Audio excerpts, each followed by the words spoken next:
Mạc Thiên Phương, còn dám tranh danh hiệu Lâm thị đệ nhất thiếu gia với ta, ngươi có biết chữ ngỏng viết như thế nào không? Đã nói là cạnh tranh công bằng rồi mà, ngươi lại chơi bẩn sau lưng ta. Công bằng? Ngươi nằm mơ giữa ban ngày.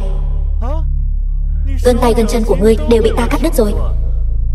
Ngươi hãy nhìn Mạc gia của các ngươi bị ta san bằng.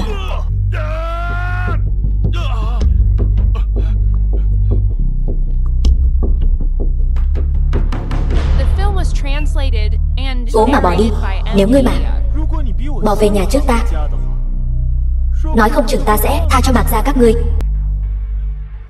Nhất định phải quay về tìm người tông ngỏm hắn.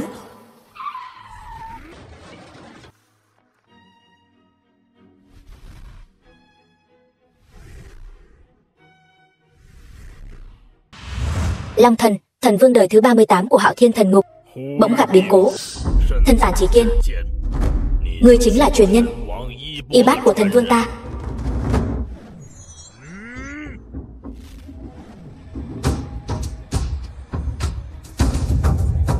Hắn muốn truyền thụ thần vương truyền thừa, mau ngăn hắn lại.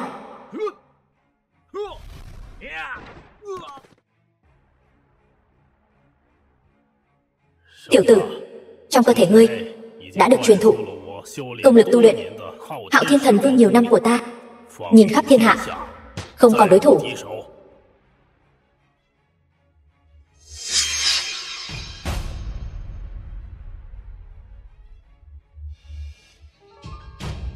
Ta vốn là Hạo Thiên Thần Vương, chỉ vì bị phản đồ tập kích, đại hạn đã đến.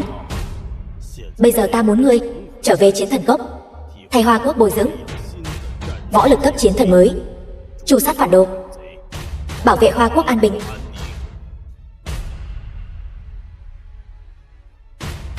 Dạ sư phụ. Sư phụ.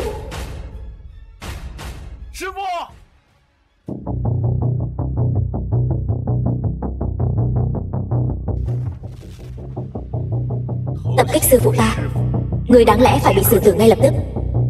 Bắc vực. Dạ, lấy mạng hắn. Ngươi chính là tân chiến thần của Bắc Phương Chiến Khu.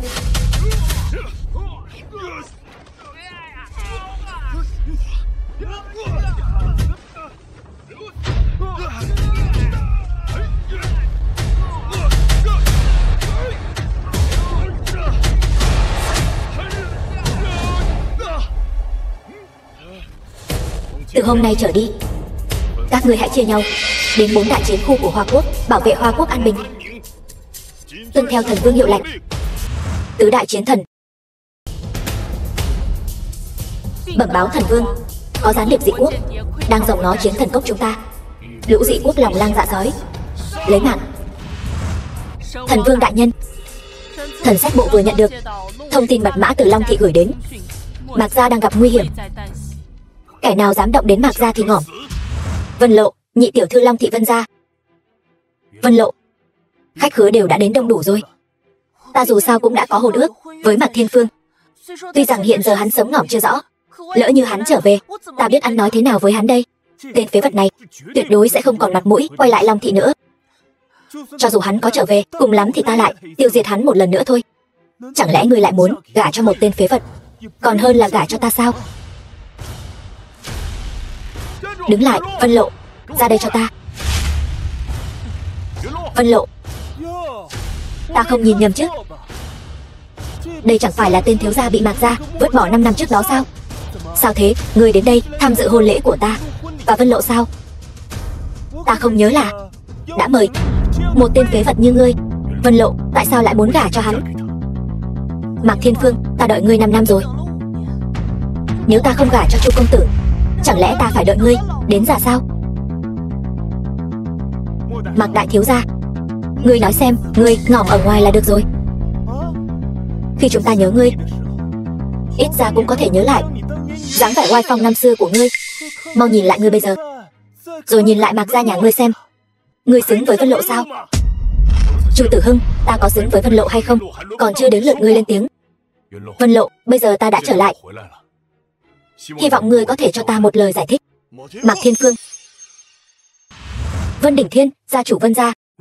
Ngươi có tư cách gì mà đòi Vân gia chúng ta giải thích? Năm đó ngươi dùng sản nghiệp của Mạc gia liều mạng tranh giành với Chu công tử danh hiệu thiếu gia số 1 Long thị. Ngay cả Vân gia chúng ta cũng phải gánh chịu tổn thất rất lớn. Chúng ta còn chưa tính sổ với ngươi. Bây giờ lập tức cút ra ngoài cho ta. Đừng làm phiền hôn lễ của con gái ta và Chu công tử. Ta trở lại Long thị chính là để chấn hưng Mạc gia. Chỉ cần ta không đồng ý, hai người bọn họ sẽ không thể kết hôn. Khẩu khí thật ngông cuồng. Ta thật không dám tin những lời này lại từ miệng tên phế vật nói ra. Ngươi cũng nên tìm hiểu xem ở Long thị này ai dám đắc tội với Chu Tử Hưng ta. Năm đó ta chưa từng nói là ngươi dùng thủ đoạn hèn hạ ám hại ta, ta mới bất đắc không rời khỏi Long thị.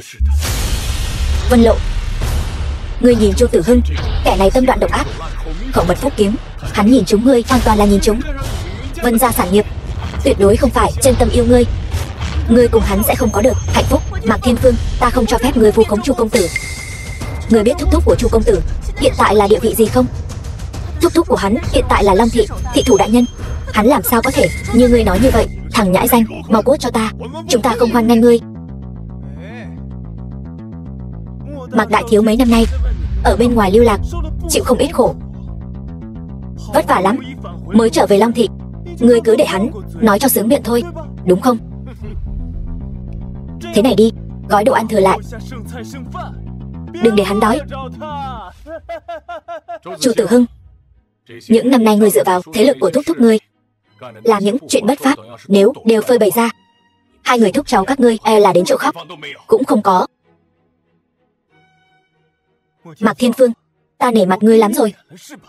Ngươi nếu được coi đòi tiên, không biết xấu hổ thì đừng trách ta không nể tình xưa nghĩa cũ. Cút đi. Mạc Thiên Phương, ta thấy gân tay gân chân ngươi đều mọc lại rồi phải không? Dám ra tay. Được, ta sẽ cho ngươi ôn lại cảnh tượng năm xưa, đến góp vui cho hôn lễ của ta. Một chút náo nhiệt đi. Người đâu? Đánh gãy chân hắn cho ta. Chính là ta đánh gãy chân ngươi, để góp vui cho ta trở về Long thị. Một chút náo nhiệt đi. Là ai dám ở hôn lễ nhà họ Chu ta đánh người vậy? Chu Trọng Phàm, Long thị thị thủ. Chán sống rồi sao? Thúc thúc, hắn chính là tên bị Mạc gia vứt bỏ ở bên ngoài lưu lạc mấy năm, thế mà không biết ai mới là đại vương Long thị. Ngươi mau sai người bắt hắn lại, đánh gãy hết xương cốt toàn thân hắn cho ta, để giải mối hận trong lòng ta. Ngươi trẻ tuổi, ngươi chính là tên bị Mạc gia vứt bỏ năm xưa. Bị Mạc gia vứt bỏ. Lão già, ngươi chính là tân nhiệm Long thị thị thủ. Ngươi trẻ tuổi, hôm nay là ngày đại hỷ của Chu gia ta. Ta không muốn động thủ. Mau quỳ xuống cho cháu ta, khấu đầu 10 cái, sau đó lập tức cút khỏi đây. Ta có thể tha cho ngươi một mạng. Thúc thúc, quá hời cho hắn rồi. Chu công tử, xem như nể mặt ta từng có hôn ước cùng hắn, ngươi bỏ qua đi. Bỏ qua, hắn tính là cái thá gì? Dám đánh ta, nếu ngươi còn vương vấn với hắn, dư tình chưa dứt, ngươi cút qua đó cho ta, cùng nhau khấu đầu cho ta. Lộ Lộ, ngươi bây giờ là người của Chu công tử. Mạc gia tên phế vật này chẳng liên quan gì đến ngươi. Ngươi đừng vì hắn mà đắc tội với Chu công tử.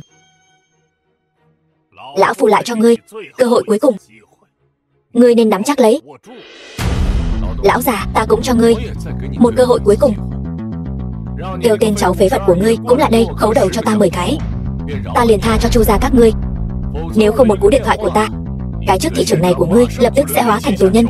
Hỗn xược, không biết kẻ ngạo mạn, bắt hắn lại cho ta, giam vào Thiên Lao Long thị, cả đời không được thả ra.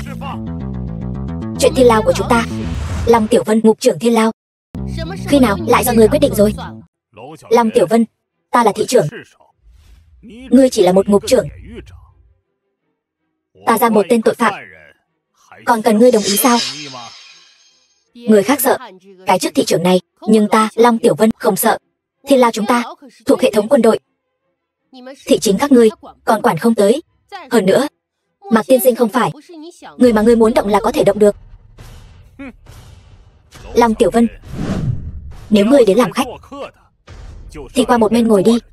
Chuyện ở đây còn chưa tới lượt ngươi nhúng tay vào. Mạc tiên sinh là cố nhân của Long gia ta, chuyện của huynh ấy ta quản rồi. Mạc tiên sinh, tôi là Long Tiểu Vân của Long gia. Long tiểu thư, mấy tên nhã nhép này ta có thể xử lý. Tên phế vật này tưởng rằng học được ở bên ngoài vài ngày công phu là có thể ngông cuồng sao? Đây là Long thị, không phải nơi ngươi làm càn. Cho dù Long Tiểu Vân bảo vệ ngươi thì đã sao? Cô ta chỉ là một ngục trưởng, cô ta chưa có tư cách nhúng tay vào chuyện của Chu gia.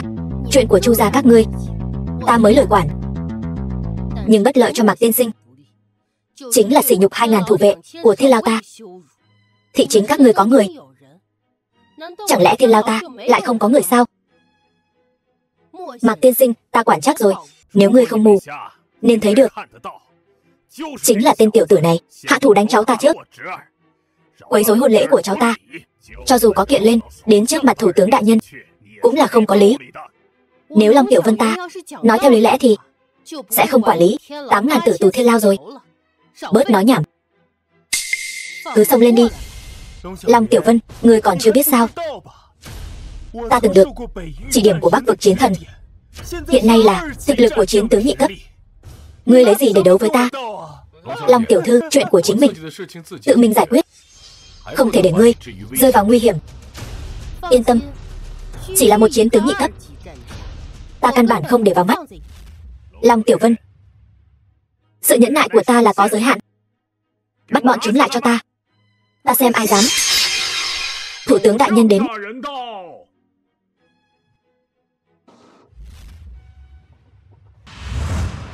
Thủ tướng Long thị tham kiến thủ tướng đại nhân. Các ngươi đang làm gì vậy? Chu Trọng Phàm, Long Tiểu Vân, các ngươi cũng coi như là nhân vật có máu mặt ở Long thị, sao lại cư xử như đám du côn đầu đường đánh nhau ở đây? Thủ tướng đại nhân, tên Mạc gia này, Mạc Thiên Phương, vô cớ phá hoại hôn lễ của cháu ta. Long Tiểu Vân không hỏi đầu đuôi câu chuyện, cứ nhất định banh vực hắn. Long Tiểu Vân, hắn nói là sự thật, ta không quan tâm hắn nói gì. Ta vẫn là câu nói đó, hôm nay chúng ta bảo vệ chắc Mạc tiên sinh rồi. Xem ra Chu Trọng Phàm nói sự thật rồi. Mạc Thiên Phương, người phá hoại hôn lễ của người khác trước, còn không mau xin lỗi Chu gia. Ta lấy thân phận thủ tướng bảo đảm ngươi bình an rời khỏi Long thị. Ngươi chính là tân nhiệm thủ tướng, chưa tìm hiểu rõ chân tướng sự việc đã vội vàng đưa ra kết luận ngươi là tráng cái ghế thủ tướng của ngươi ngồi quá vững rồi sao? Hỗn xược, chỉ bằng câu nói này của ngươi ta có thể kết án tử hình ngươi. Thủ tướng đại nhân, cho ta một cơ hội để ta tự tay xử lý tên phế vật này. Mạc Thiên Phương, nhận lấy cái ngỏng đi. Muốn vô lễ với Mạc tiên sinh thì phải bước qua xác của Long Tiểu Vân. Mạc Thiên Phương, ngươi chỉ biết trốn sau lưng đàn bà thôi sao? Chỉ bằng cái gan của ngươi cũng xứng xuất hiện ở Long thị, cũng xứng tranh Vân Lộ với ta sao? Nếu là ân oán của hai người thì để hai người tự giải quyết là tốt nhất. Long Tiểu Vân còn cố tình gây sự, cũng đủ để ta đến trước mặt Hạo Thiên Thần Vương tố cáo ngươi. Long tiểu thư xin tránh ra, để ta lĩnh giáo thực lực của nhị cấp chiến tướng này. 5 năm trước ngươi cũng nói như vậy, kết quả là gì? Bị ta phế gân tay gân chân, ném xuống cống thối. Bây giờ cũng vậy thôi, ta sẽ đánh ngươi thành một tên phế vật để ngươi nằm bẹp dưới đất. Nhìn ta thành thân với Vân Lộ, chán sống.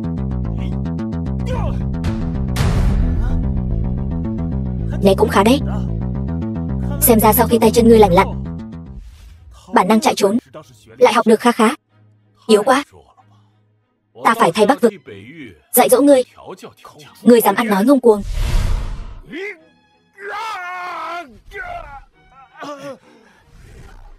cùng lên cho ta, lấy mạng hắn, lấy mạng. Ai dám? Không được đánh nhau.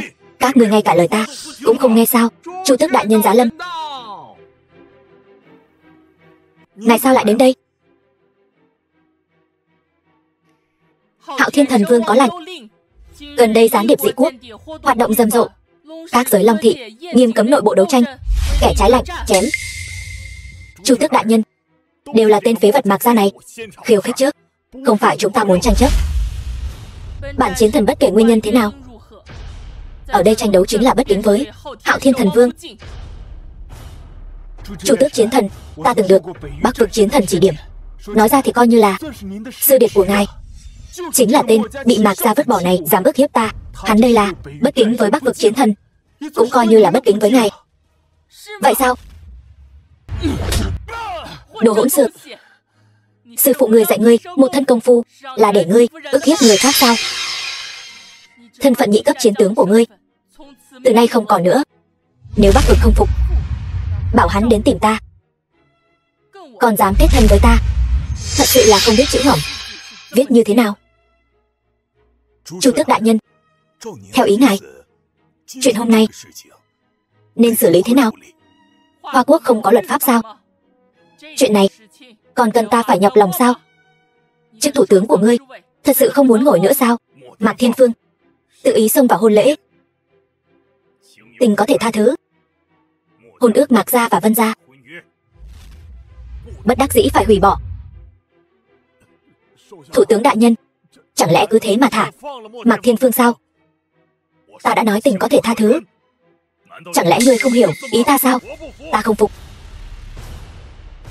Chu tước đại nhân, ngươi rõ ràng là thiên vị Long Tiểu Vân, thiên vị Mạc Thiên Phương. Ngươi, ta muốn đến chỗ Hạo Thiên Thần Vương tố cáo ngươi. Ta chính là thiên vị, ngươi làm được gì ta? Ngươi muốn động thủ với ta sao? Long Tiểu Vân là người trong hệ thống quân đội của ta, cho dù cô ta có sai cũng không đến lượt các ngươi chỉ trích. Long Tiểu Vân, lập tức quay về Thiên Lao, trở về cương vị của ngươi. Chuyện của ngươi ta sẽ tính sổ sau. Vâng. Mạc tiên sinh, chúng ta đi thôi, ta còn có việc cần xử lý. Vân Lộ, ta hỏi nàng lần cuối, nàng có thật sự muốn hủy hôn ước với ta và đến với Chu Tử Hưng không? Ta, Chu Trọng Phàm, cháu trai của ngươi dám cướp đoạt vị hôn thê của người khác. Thủ tướng đại nhân, không phải như ngài nghĩ đâu. Thủ tướng đại nhân, chúng ta đều tưởng Mạc Thiên Phương đã ngỏm. Câm miệng. Mạc Thiên Phương đã trở về rồi. Hôn ước giữa Mạc Gia và Vân Gia đương nhiên vẫn còn hiệu lực. Chu Tử Hưng, mau xin lỗi Mạc tiên sinh.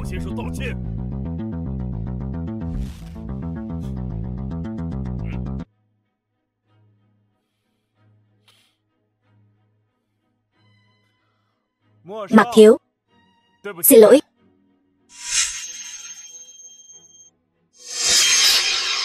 Vân Lộ, lần này ta trở về, ta sẽ không để nàng thất vọng.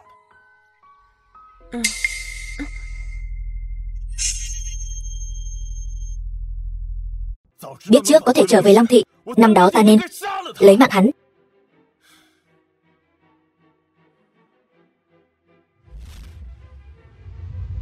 Tên khốn kiếp, ngươi dám bảo ta xin lỗi tên phế vật đó? Chu Tử Hưng, ta là thủ tướng Hoa Quốc, không phải hạ nhân nhà họ Chu các ngươi. Ngươi nói chuyện tôn trọng một chút cho ta. Nếu không phải nhà họ Chu chúng ta bỏ tiền nâng đỡ ngươi, ngươi làm được thủ tướng sao? Ngay cả một chiến sĩ cấp 1 cũng không xử lý được. Tiền của ta đem cho cờ họ ăn rồi. Câm miệng. Thủ tướng đại nhân, chúng ta đều là người cùng thuyền, đừng nói những lời tức giận đó nữa. Điều tra đến đâu rồi? Chủ tước chiến thần đó chỉ là tình cờ đi ngang qua Long Thị, trùng hợp gặp phải mà thôi. Ta đã nói rồi mà. Hắn, một tên phế vật Mạc Gia, lại có người cấp bậc chiến thần chống lưng.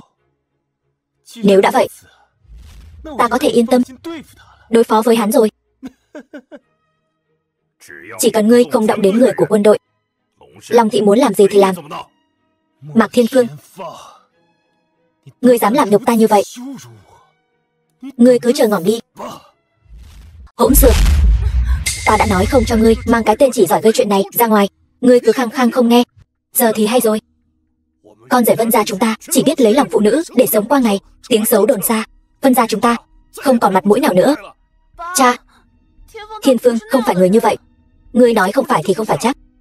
Ta đã sớm thấy Long tiểu thư kia bỗng dưng bồi thường cho Vân gia chúng ta là không có ý tốt gì rồi. Từ giờ trở đi, hắn chỉ được phép ở trong Vân gia, không được rời đi nửa bước. Nhưng mà ta đã sắp xếp cho hắn làm quản lý ở nhà hàng khách sạn của chúng ta rồi. Ngươi không muốn nghe lời ta nữa sao? Ba, ta chỉ muốn tìm cho hắn một công việc cơ bản để Thiên Phương làm quen trước. Nếu hắn thật sự không có năng lực thì lúc đó tính sau. Cha, không hay rồi. Khách sạn nhà chúng ta bị người ta bỏ độc. Cái gì? Đều tại Mạc Thiên Phương, tên sao chổi này. Cha, cha làm sao vậy? Cha không sao chứ? Lẽ nào không có ai quản? Khách sạn Vân gia các người đầu độc người khác, không ai quản. Lão tử đây muốn đập tiệc. Đập cho ta. Dừng tay. The film was translated and narrated by M Media. Ngươi chán sống sao? Thiên Phương, buông tay. Coi như người mạng lớn. Thiên Phương, sao ngươi có thể như vậy? Chúng ta buôn bán làm ăn, phải hòa khí sinh tài. Vị tiên sinh này, thật sự xin lỗi. Vừa rồi hắn quá kích động. Xin lỗi, nếu có tác dụng. Huynh đệ của ta còn có thể sống trở về sao? Hiện tại vị khách này có phải bởi vì món ăn của chúng ta mà trúng độc vẫn chưa thể hoàn toàn xác định. Ý ngươi là ta cố ý hại huynh đệ ta để vu oan ngươi sao? Biết ta là ai không? Nhị đương gia của Thanh Long hội. Chỉ bằng câu nói vừa rồi đó, ta có thể khiến khách sạn của các ngươi lập tức đóng cửa. Vậy nếu là ngộ độc thực phẩm, tại sao không lập tức đưa đi bệnh viện? Ngươi hỏi ta, ta còn muốn hỏi các ngươi, khách sạn các ngươi rốt cuộc làm cái thứ gì?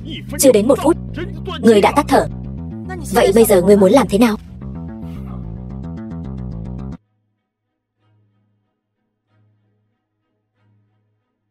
Chuyển nhượng vô điều kiện Vân gia khách sạn cho Thanh Long hội chúng ta sẽ không truy cứu nữa.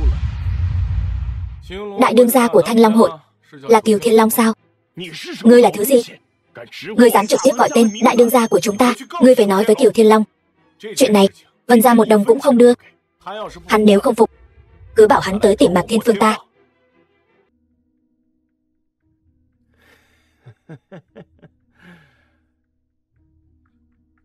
Xem ra ngươi là không biết điều rồi.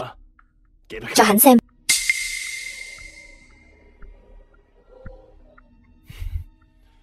Vừa rồi ta đã ghi hình tất cả lại rồi. Ta cho các ngươi 24 giờ. Nếu không đồng ý yêu cầu của ta, ta sẽ đem nó phát tán ra ngoài. Đến lúc đó sẽ không chỉ một khách sạn đâu, cả Vân thị tập đoàn của các ngươi cũng sẽ tiêu đời. Chúng ta đi.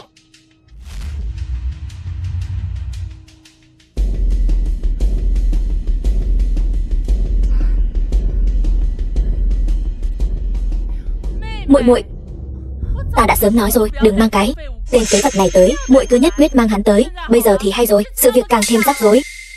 Cha nói đúng, ngươi chính là tai tinh của Vân gia ta. Tỷ tỷ, mau liên hệ tất cả các mối quan hệ hắc đạo của Vân gia ở Long Thành, mau chóng dàn xếp chuyện này. Đi mau.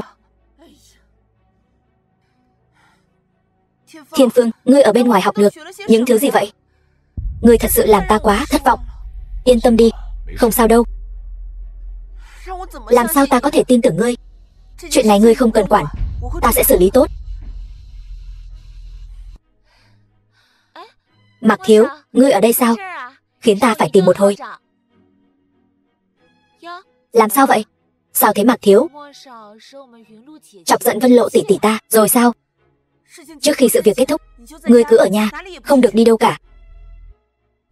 Duyệt Nhi muội muội, ta còn có việc bận, ta không thể tiếp muội được nữa. Lộ Lộ,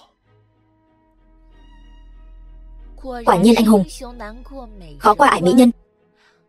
Lần trước còn oai phong lẫm liệt, bị Vân Lộ tỷ tỷ ta dạy dỗ một trận, giống như cún con, không nói được gì nữa rồi. Liên quan gì đến ngươi? Ngươi tìm ta làm gì? Đương nhiên là đến cảm tạ ân nhân cứu mạng của ta rồi. Tìm nhầm người rồi. Ân nhân cứu mạng của ngươi không phải là Tề Tạ Long, Tề đại thiếu sao? Ta đâu có mù. Ai cứu ta? Ta tự biết. Ngươi biết cái gì? Đương nhiên là Tề Tạ Long, tên phế vật đó. Căn bản không có năng lực cứu ta. Người cứu ta trước là người khác. Duyệt Nhi công chúa. Người không cần phải vội vang đội mũ ân nhân cứu mạng lên đầu ta như vậy. Ta còn có việc. Ta đi trước. Kim Duyệt Nhi ta ân oán phân minh. Mạc Thiên Phương, ngươi trốn không thoát đâu. Các vị thúc bá, người của Thanh Long hội rõ ràng là đang tống tiền. Sao các vị không thể vì cháu gái nói một câu công bằng chứ? Cháu gái Thanh Long hội mấy năm nay thế lực rất lớn, đúng là hoàng đế ngầm của Long thị. Ai dám chọc vào bọn họ chứ? Công đạo tự tại nhân tâm. Danh tiếng của khách sạn chúng ta Vân gia cũng là nhiều năm tích lũy mà có. Ta không tin không có ai có thể chủ trì công đạo. Ta xem ai dám.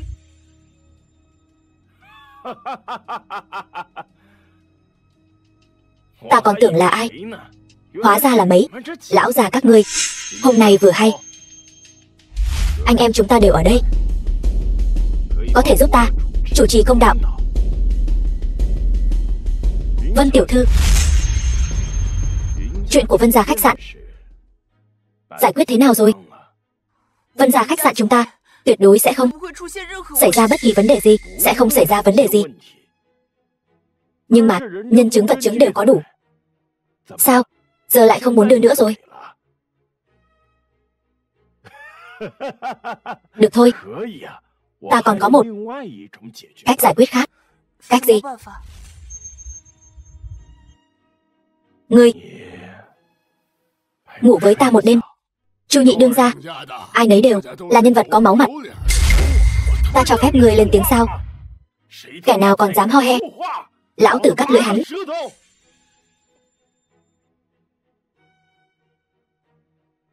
Tiểu mỹ nữ, hai lựa chọn này, ngươi chọn cái nào?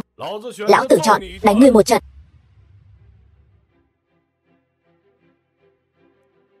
Ta cứ tưởng là ai, thì ra là tên phế vật Mạc gia, rể Vân gia. Sao nào, muốn đánh ta sao? E rằng đây không chỉ là chuyện của một tiểu quán. Nào, chụp hình. Ta đã bảo ngươi đừng đến rồi mà, sao ngươi lại chạy đến đây?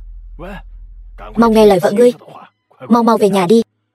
Nếu không, lát nữa ta và vợ ngươi ân ái mặn nồng, ngươi không chịu nổi đâu.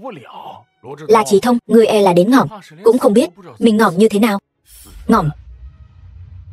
Ta chỉ biết lát nữa ta với vợ ngươi sẽ được thăng hoa.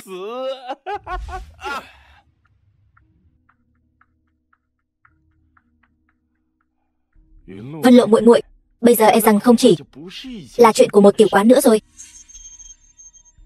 Thiên Phương, hay là ngươi đi trước đi, đừng để chuyện rắc rối càng thêm rối ren.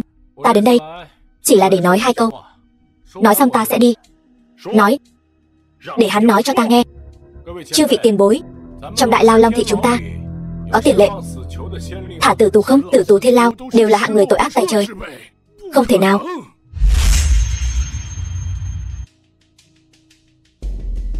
Thành Long hội có phải có huynh đệ nào là tử tù thiên lao không? Tên ở rể đáng ghét nhà ngươi đang nói bậy bạ gì thế? Tử tù hay không thì có liên quan gì đến chuyện này? Thiên Phương, ý ngươi là người mất hôm nay là tử tù thiên lao. Mỗi tử tù thiên lao trên cổ tay đều có một mã số xăm, có phải hay không? Đem thi thể lên đây, chúng ta xem thử là biết ngay. Thi thể lão tử đã thiêu rồi. Chẳng lẽ ngươi muốn lão tử từ đống cho cốt tìm mã số xăm cho ngươi sao? La Chí Thông, vẫn chưa kiểm nghiệm thi thể, vẫn chưa điều tra rõ nguyên nhân, sao ngươi có thể hủy vật chứng? Đó là phong tục quê nhà của huynh đệ đó, ta biết làm thế nào. Hôm nay nói nhảm đã đủ rồi. Để Vân gia ngươi chọn là để mặt Vân gia các ngươi. Người đâu?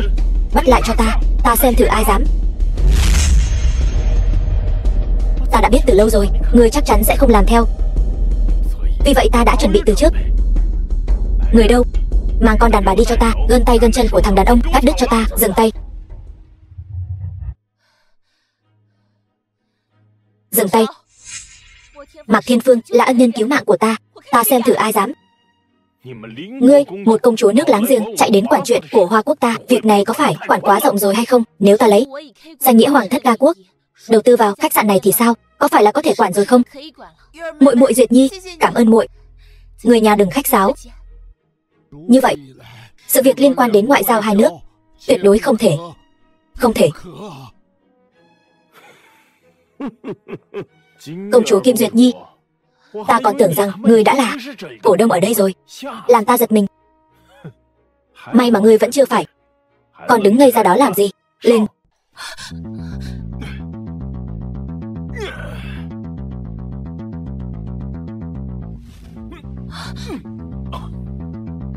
Lợi hại như vậy, cản được đạn sao?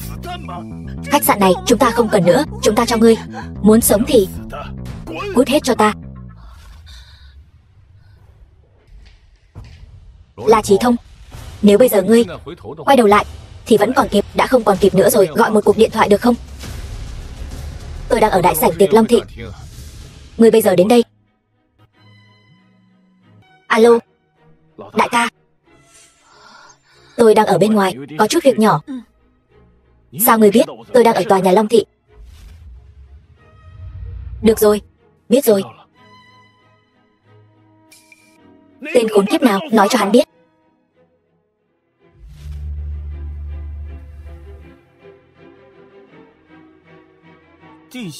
Thành Long hội sao lại đến đây?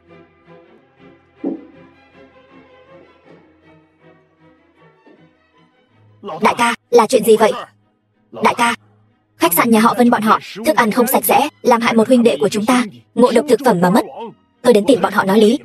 Không ngờ bọn họ lại ức hiếp người. Đại ca, ngươi nhìn mặt ta này, chính là bị bọn họ đánh đấy. Đồ hỗn láo. Đại ca, ngươi không thể để một người đàn bà và một tên ăn hại ở rể ức hiếp trên đầu Thanh Long hội chúng ta.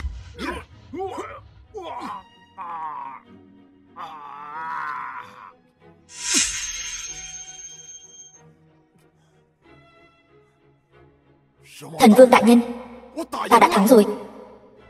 Chân ngươi đã gãy, cho dù nối lại được, công lực cũng khó mà tăng tiến.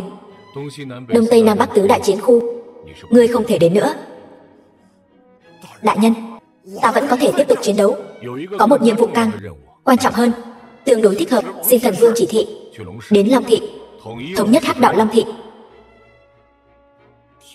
Thiên Long nhất định không phụ lòng. Thần Vương giao phó.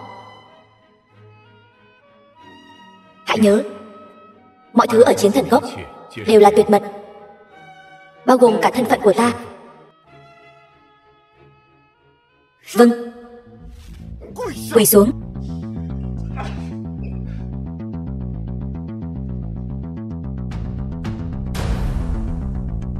Khiến ngài kinh hãi rồi. Hắn đang nói ai vậy? Chắc là đang nói người đấy. Không phải, ta với Thiên Phương. Không sao, dù sao ta cũng không bị thương gì. Không cần hành đại lễ như vậy. Lão đại, bọn chúng là cái thá gì mà cũng xứng để ngài hạ mình như vậy? Ngươi là đồ hỗn láo, đắc tội với quý nhân. Ngươi muốn hại ta sao? Người đâu? Đem về xử theo bang quy.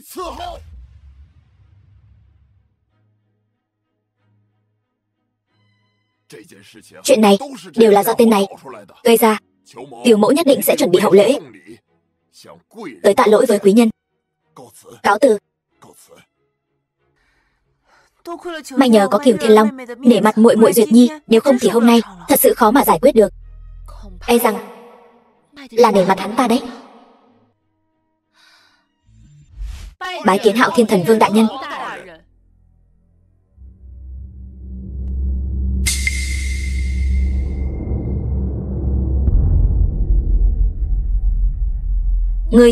Ngươi chính là Hoa Quốc Hạo Thiên Thần Vương.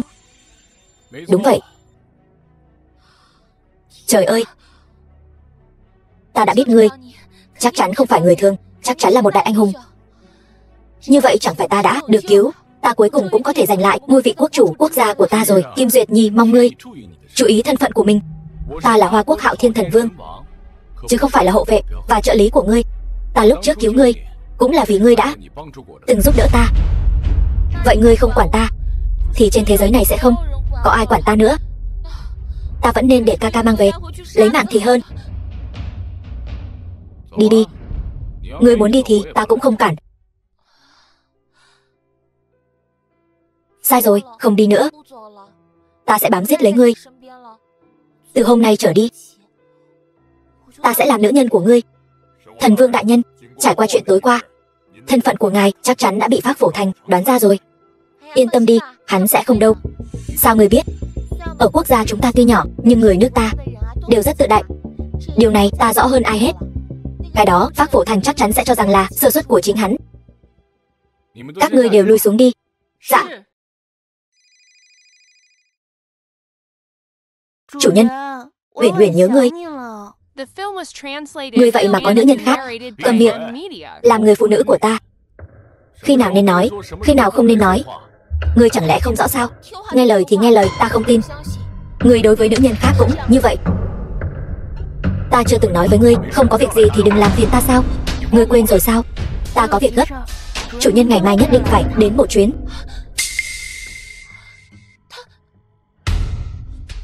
Cô ấy gọi ngươi là chủ nhân. Sao? Ngươi có ý kiến sao? Ta. Vậy ta gọi ngươi là lão công. Tùy ngươi.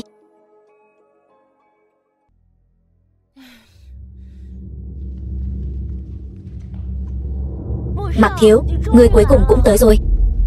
Nói đi, tìm ta có việc gì? Ta không có nhiều thời gian đâu.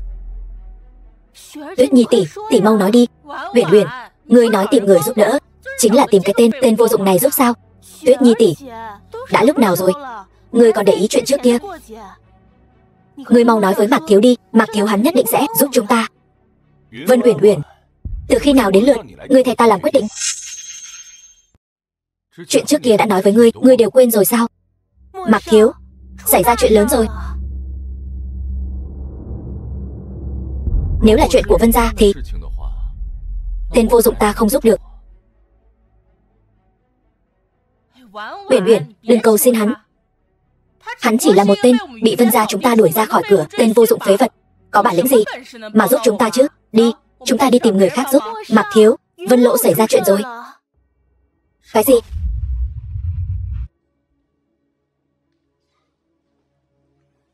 Vân Lộ hiện tại và ta đã hủy hôn ước rồi. Chuyện của nàng ta không liên quan gì đến ta. Mạc thiếu, Vân Lộ bị bắt cóc rồi. Ta đã nói, sinh tử của người Vân gia không liên quan gì đến ta. Các ngươi muốn tìm ai thì tìm. Ta đã nói đừng cầu xin hắn. Ngươi còn không tin. Hắn, một tên vô dụng phế vật, hắn có thể giúp được gì chứ?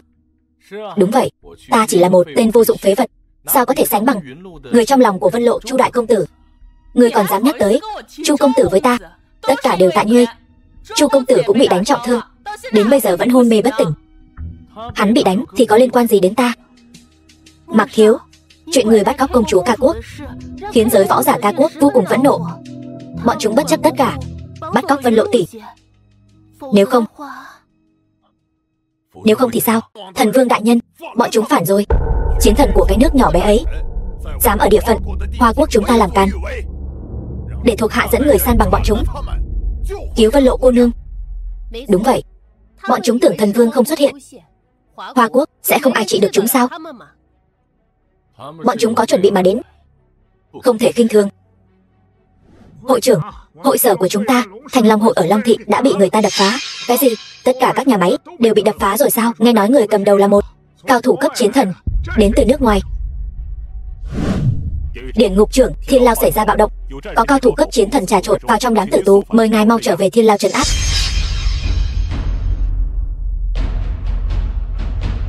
Chu tước đâu? Tối qua, chiến khu Đông Hải xuất hiện vài chiếc tàu ngầm quốc tịch không rõ. Chu tước đi hỗ trợ Đông Hải chiến thần ổn định hải phòng. Bọn chúng đây là muốn tuyên chiến rồi. Kiều Thiên Long, ngươi mau dẫn người đi ổn định trật tự Long Thị.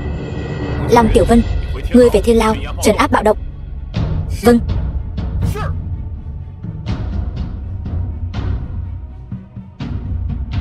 Dám lấy đàn bà ra uy hiếp ta, chán sống. Đây là phòng của vương tử, không được vào.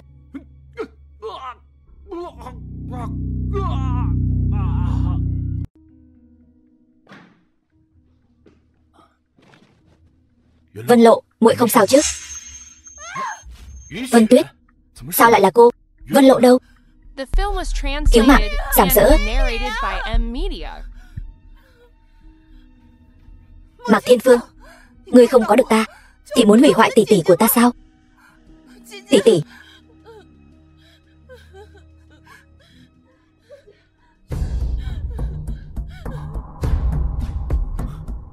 Thì ra là hai người cấu kết giăng bẫy ta. Mạc Thiên Phương, người mưu toàn cưỡng gian bạn gái của vương tử. Hiện tại nhân chứng vật chứng đều có đủ, ngươi còn gì để chối cãi? Bạn gái vương tử nào? Ta căn bản không quen biết cô ta. Bản vương tử và Vân Tuyết cô nương vừa gặp đã yêu. Hiện tại Vân Tuyết cô nương là bạn gái của bản vương tử. Hành vi của ngươi là đang sỉ nhục quốc gia chúng ta. Bây giờ dù có lấy mạng ngươi, Hoa Quốc các ngươi cũng không dám nói gì. Tên tiểu tử, ngươi chán sống sao? Lão già đáng ghét, e rằng vẫn chưa đủ tầm nhìn đâu.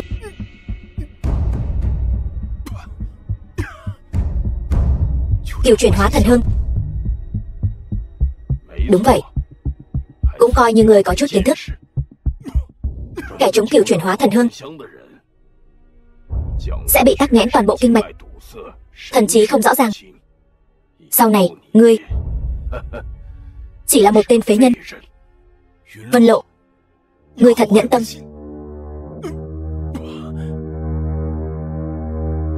Tên phế vật, ngươi còn nhớ 5 năm trước không? Bây giờ bản thiếu gia lại muốn chặt đứt gân tay gân chân của ngươi, để ngươi trở thành một phế nhân xuất hiện ở Long Thị, cho toàn thành đều biết ai mới là thiếu gia số 1 Long Thị. Ta không tin bây giờ ngươi còn có thể mọc lại gân tay gân chân nữa. Như vậy ta cho ngươi một cơ hội. Chỉ cần ngươi quỳ xuống cầu xin ta, dập đầu đến khi ta hài lòng, ta nói không chừng còn sẽ cho ngươi giữ lại một tay, khỏi để người khác cả đời phải đút cơm cho ngươi. Xem ra là lúc để cho Chu gia các ngươi bị loại trừ ở Hoa Quốc rồi. Sự đã đến nước này mà ngươi còn dám mạnh miệng. Tiếc thay, không ai đến giúp ngươi rồi. Thật đáng tiếc. Lẽ ra hôm nay còn có một đại bí mật chưa kịp nói cho ngươi biết. Bí mật gì vậy? Một bí mật có thể cho ngươi một bước lên trời. Là bí mật truyền thừa của Hạo Thiên Thần Vương Hoa Quốc. Thú vui lớn nhất của ta chính là khiến cho ngươi sống không được mà ngỏm cũng không xong. Cái thứ bí mật gì đó của ngươi ta không có hứng thú. Chờ đã, lão phu lại có chút hứng thú. Bí mật này ta chỉ có thể nói cho người Hoa Quốc nghe thôi. Cũng được, thỏa mãn nguyện vọng cuối cùng của ngươi.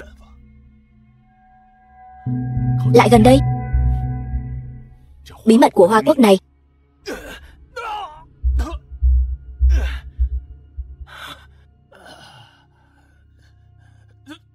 ngươi dám lừa ta. Đáng tiếc quá, vậy mà không đánh ngỏm được ngươi. Dừng tay. Ngươi tới thật đúng lúc. Lão tử lấy mạng luôn cả ngươi. Dừng tay. Không cho phép các ngươi làm hại hắn, không cho phép các ngươi lấy mạng hắn. Lão tử lấy mạng luôn cả ngươi. Kim Hiền Dự ta đã đem tất cả những chuyện xấu mà ngươi đã làm đều đưa lên mạng. Nếu ta mất mạng, trong vòng 24 giờ sẽ tự động công bố. Đến lúc đó cả thế giới đều sẽ biết ngươi đã làm thế nào để tranh giành ngôi vị quốc chủ, mà lấy mạng cho hại muội muội, lại còn hãm hại Mạc Thiên Phương ra sao. Ngươi vậy mà lại làm như vậy. Ngươi làm vậy sẽ khiến Ca Quốc trở thành trò cười cho cả thế giới. Vậy thì sao? Vương tử, đừng nghe cô ta nói nhảm. Bây giờ chính là thời điểm tốt nhất để trừ khử tên phế vật này. Ta tin cô ta thật sự có thể làm được. Dù sao thì Mạc Thiên Phương sau này cũng chỉ là một tên phế vật, chẳng làm được trò trống gì. Thả hắn ra cũng không sao. Kim Hiền Dự, ta không đồng ý. Thằng nhãi, nếu sư phụ ngươi Bắc vực chiến thần ở đây, lão phu có thể sẽ nể mặt ông ta đôi chút. Nhưng ngươi là cái thá gì, dám bôi nhọ ý của vương tử chúng ta? Hiện tại ở Hoa Quốc các ngươi vẫn chưa có ai là đối thủ của lão phu. Ta khuyên ngươi vẫn nên ngoan ngoãn nghe lời thì hơn. Tử Hưng thật sự có thể làm được, hay là thôi đi. Vân Lộ, Ngươi có phải vẫn còn lưu luyến tên vô dụng này không hả? Ta đã vì ngươi làm đến mức này rồi, ngươi vậy mà còn đánh ta. Ta chỉ là không muốn hắn ta có được bất cứ thứ gì thôi. Nếu hắn đã trở thành tên phế vật chân chính, ngươi tự nhiên cũng vô dụng. Hắn không phải là phu quân của ngươi sao? Hắn không phải là vị hôn phu của ngươi sao? Mang về nuôi dưỡng đi. Ta để cho Vân gia và Mạc gia các ngươi trở thành trò cười lớn nhất Long thị. Lúc trước lão phu đã nói với ngươi như thế nào rồi? Ngươi chính là không nghe. Hiện tại chúng ta cái gì cũng không còn. Trong nhà ngược lại còn thêm cái tên phế vật phung phí lương thực này. Không, còn có cái công chúa vô sỉ này nữa. Ta muội muội, việc cấp bách hiện nay là phải lấy lại trái tim của Chu công tử, để hắn ta thích lại ngươi. Như vậy Vân gia chúng ta mới có đường sống. Vân gia xong rồi. Vân gia lần này triệt để xong rồi. Các ngươi còn mặt mũi mà nói lúc trước nếu không phải các ngươi cứ nhất quyết bắt ta gả cho Chu Tử Hưng, Mạc Thiên Phương trở về cũng sẽ không xảy ra xung đột với hắn. Chúng ta an phận thủ thường sống qua ngày tháng tốt biết bao, đâu giống như bây giờ. Chúng ta cũng là vì muốn tốt cho ngươi. Hắn ta chỉ là một kẻ bất tài, một tên phế vật. Ngươi đi theo hắn ta thì có tiền đồ gì? Vân gia chúng ta có lợi ích gì? Ngươi chỉ có đi theo Chu công tử, Vân gia chúng ta mới có thể ở Long thị trở thành gia tộc đệ nhất. Nhưng mà bây giờ Chu Tử Hưng đã không cần ta nữa rồi. Muội muội, ngươi đi cầu xin Chu công tử đi. Nếu thật sự hắn không đồng ý, ngươi không cần danh phận, làm thiếp cho hắn cũng được. Mất mặt xấu hổ. Kim Duyệt Nhi, nơi này khi nào đến lượt ngươi lên tiếng? Cho dù là mất mặt xấu hổ, cũng là chuyện của Vân gia chúng ta, liên quan gì đến ngươi? Ngươi cái gì mà ngươi? Ngươi đã không còn là công chúa cao cao tại thượng nữa rồi, là Vân lộ chúng ta nhìn vào tình nghĩa kết bái của các ngươi mới giữ ngươi lại Vân gia. Ngươi tốt nhất là an phận một chút cho ta, còn dám nói năng lung tung, cẩn thận ta xé rách miệng ngươi. Ý của thần vương đại nhân là Thanh Long hội từ bỏ thế lực ngầm. Không phải từ bỏ, là thu hẹp lại. Lý do là ngươi sử dụng bí pháp cưỡng ép tăng cường công lực, bị phản phệ, trọng thương nghiêm trọng. Trước tiên để thế lực bên ngoài từ từ xâm nhập vào, cuối cùng cũng nhổ tận gốc. Còn về Long Tiểu Vân, ta đã thông báo cho cô ta rồi. Bên Thiên Lao cũng nên buông tay rồi, để kẻ địch làm những gì chúng nên làm. Hiểu? Ta nói khắp nơi không tìm thấy cái tên phế vật này, thì ra là trốn ở đây. Sao? Bản công tử giá đáo, Thanh Long hội các ngươi mù mắt vậy sao?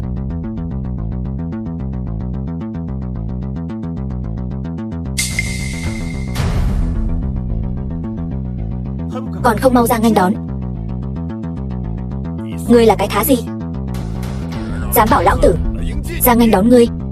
Kiều Thiên Long, lão tử sớm đã thấy ngươi trướng mắt rồi. Hôm nay chính là ngày ngọ của ngươi. Chỉ bằng ngươi, lão tử tiện tay cũng bóp nát ngươi được. Xem ra Pháp Chiến Thần đoán không sai. Lần trước ngươi dùng bí pháp cưỡng ép tăng công lực, bị phản phệ rồi chứ gì. Ngươi bây giờ e là ngay cả đau cũng không nhấc nổi nữa rồi. Ngươi làm sao biết được? Ngươi đừng quản ta làm sao biết được. Kiều Thiên Long, với thực lực hiện tại của ngươi là không giữ nổi Thanh Long hội đâu. Ta đây cho ngươi một cơ hội, nhường chức hội trưởng Thanh Long hội cho ta. Ta động lòng trắc ẩn, nói không chừng còn tha cho ngươi. Kiều hội trưởng, đừng mà. Mạc thiếu gia còn đang đợi ngài đến bảo vệ đó. Tên phế vật này, ta muốn lấy mạng hắn rất dễ dàng. Nhưng Kiều Thiên Long, ta lại cho ngươi thêm một lựa chọn. Hoặc là trước mặt tên phế vật này quỳ xuống cho ta, hoặc là ta sẽ dẫn người xông vào cưỡng chế tiếp quản Thanh Long hội này. Đến lúc đó, nhị đương gia ngươi e là cũng không giữ nổi nữa đâu. Ta nhận thua. Từ nay trở đi, Thanh Long hội chính là của Chu công tử rồi. Khoan đã.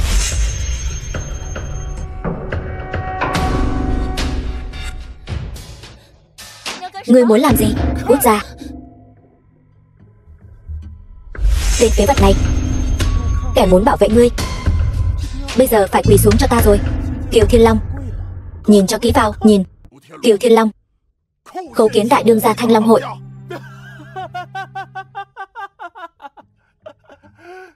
Nhìn.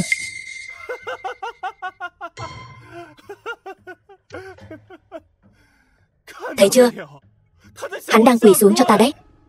Ngươi bây giờ đang nghĩ gì trong lòng vậy? Có phải muốn lấy mạng? Đến đây, lấy mạng ta đi, đến đây. Thiên Phương, vậy thì cả đời này ngươi cũng không có cơ hội đó đâu. Tất cả những người có liên quan đến ngươi đều phải quỳ dưới chân ta, bao gồm cả Mạc gia các ngươi, Vân gia, Thanh Long hội, còn cả cái Thiên Lao Long Tiểu Vân nữa. Có một đứa thì tính một đứa, tất cả đều phải quỳ dưới chân ta.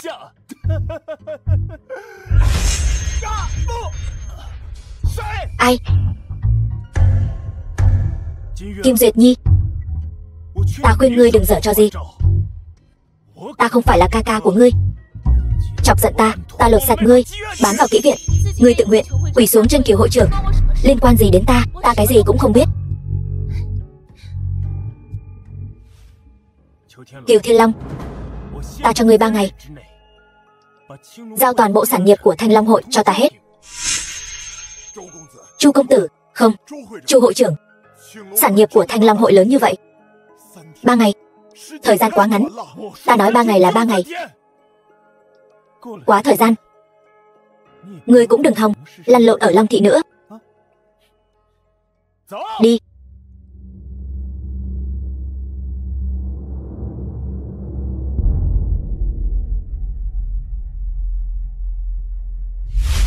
Kiều hội trưởng vất vả rồi.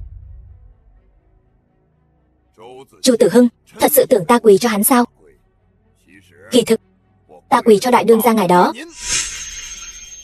Duyệt Nhi, đi gọi Vân Uyển Uyển tới đây.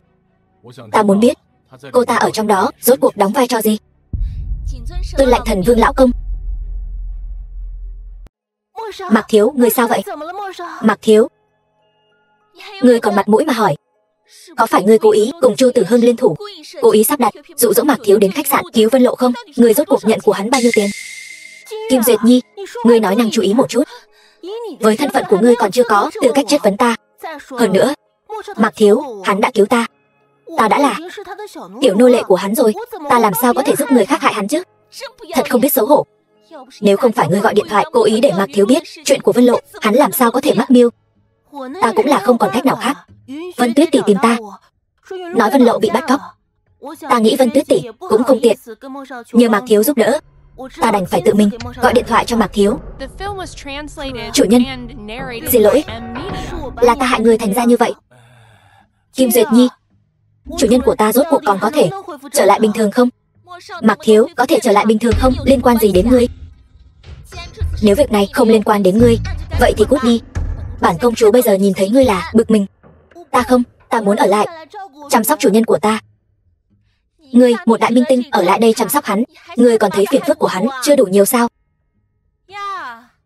Không thể nhìn ra được. Tên phế vật này thật sự có người thèm muốn. Vân Tuyết, ngươi dám lợi dụng ta? Ta có lợi dụng ngươi sao? Ta đã từng nói rồi, không cho tên phế vật này đi giúp đỡ. Nó tự mình muốn đi. Ta có cách nào? Không ngờ 2 tỷ muội các ngươi lại không biết liêm sỉ như vậy. Tâm địa độc ác. Vân Uyển Uyển, ta đúng là mù mắt rồi. Vân Uyển Uyển, ta khuyên người tốt nhất nên tránh xa tên phế vật này. Cẩn thận Chu công tử nổi giận. Đại minh tinh như ngươi sẽ không còn nổi tiếng nữa đâu. Vân Tuyết, hôm nay ta sẽ thay Mạc Thiếu gia báo thù.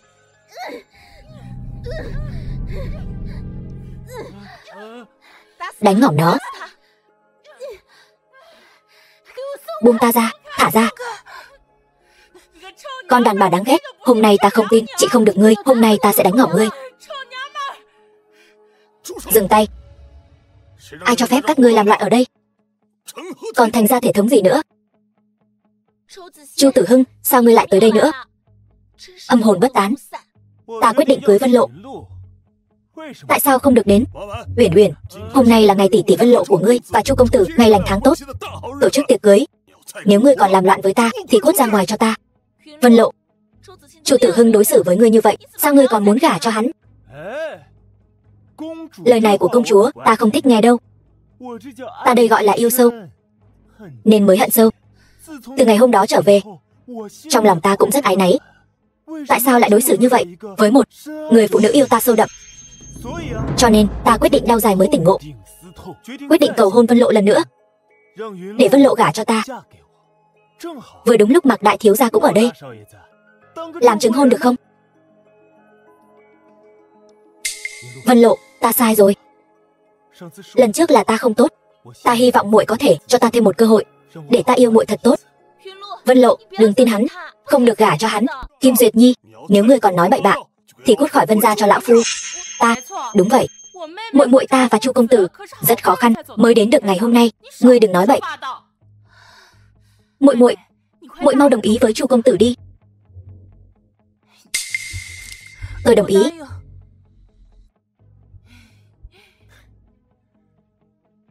Như vậy mới đúng. Lần này sẽ không còn ai quấy rầy muội nữa, phải không, Mạc đại thiếu gia? Xin lỗi, tôi quên mất. Mạc đại thiếu gia bây giờ là một tên phế vật, ngay cả việc vệ sinh cũng cần người chăm sóc rồi. Vân bá phụ, vị Mạc đại thiếu này dù sao cũng là ông tơ bà nguyệt giữa tôi và Vân Lộ. Tiệc cưới lần này nhất định phải dẫn theo. Thôi đừng dẫn theo tên phế vật này nữa, quá mất mặt. Nhất định phải dẫn theo.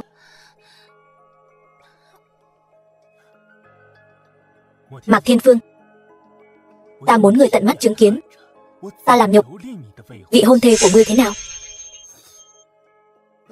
Này con rể, có muốn bàn bạc lại không?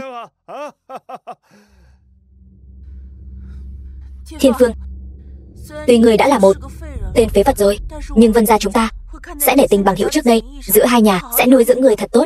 Đi thôi. Với tên phế vật này thì ngươi nói nhiều cũng vô ích, hắn ta đâu có nghe được. Thôi đi đi. Vân Lộ, ngươi thật sự không thể gả cho hắn. Vân Uyển Uyển, ngươi chăm sóc Mạc thiếu gia một chút. Chủ nhân, ngươi thật sự không nhớ Uyển Uyển nữa sao? Ngươi thật sự không nhớ Uyển Uyển sao? Mạc Thiên Phương, không ngờ ngươi lại vô dụng đến vậy. Ngay cả một trấn quốc chiến thần còn con cũng đánh không lại. Thế này còn kém xa Hạo Thiên Thần Vương nhiệm kỳ trước. Ta vốn còn mong ngươi và cả quốc đánh nhau, để Nhật quốc chúng ta được hưởng lợi. Không ngờ ngươi lại khiến ta thất vọng đến vậy. Nhưng mà như vậy cũng tốt. Hạo Thiên Thần Vương của Hoa Quốc đã bị phế rồi, sẽ không còn ai có thể ngăn cản sự xâm lược của Nhật quốc chúng ta nữa.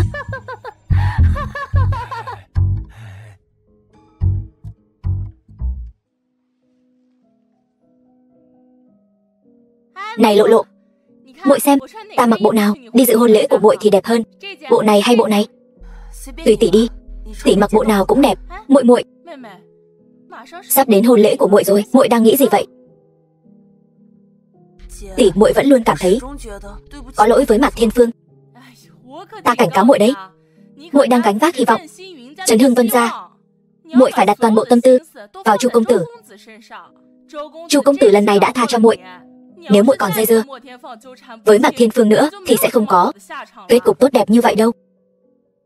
Kim Duyệt Nhi, ta đã nói với ngươi rồi, ngươi và tên phế vật này chỉ xứng đáng ở trong phòng của hạ nhân thôi. Cái phòng khách này là nơi ngươi được phép vào sao? Ta chỉ muốn tận mắt chứng kiến lúc Chu Tử Hưng lộ ra bộ mặt thật, cái bộ dạng khóc cha gọi mẹ đám các ngươi. Lúc đó sẽ không có ai đến cứu ngươi đâu. Ngươi đang nghĩ cái gì vậy? Sau khi Chu công tử cưới Vân Lộ, Vân gia sẽ bay lên như diều gặp gió mới đúng chứ. Ta còn quên nói với ngươi một chuyện. Chu công tử ấy thật sự có để dành một chỗ cho tên phế vật này trong tiệc cưới đấy. Đến lúc đó, ngươi hãy đi theo tên phế vật này, tận mắt chứng kiến Vân Lộ nhà chúng ta tìm được hạnh phúc của riêng mình. Đời người đâu đâu cũng gặp nhau, vòng vòng vèo vèo mấy tháng, trải qua bao nhiêu sóng gió, cuối cùng hôn lễ của ta, Chu mỗ và Vân Lộ tiểu thư cũng được cử hành thuận lợi. Và tất cả những điều này đều nhờ công của Mạc đại thiếu, Mạc Thiên Phương. Nào, chúng ta hoan nghênh Mạc đại thiếu vào lễ đường.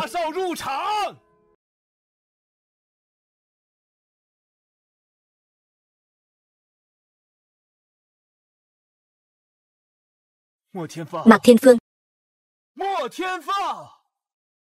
lại đây.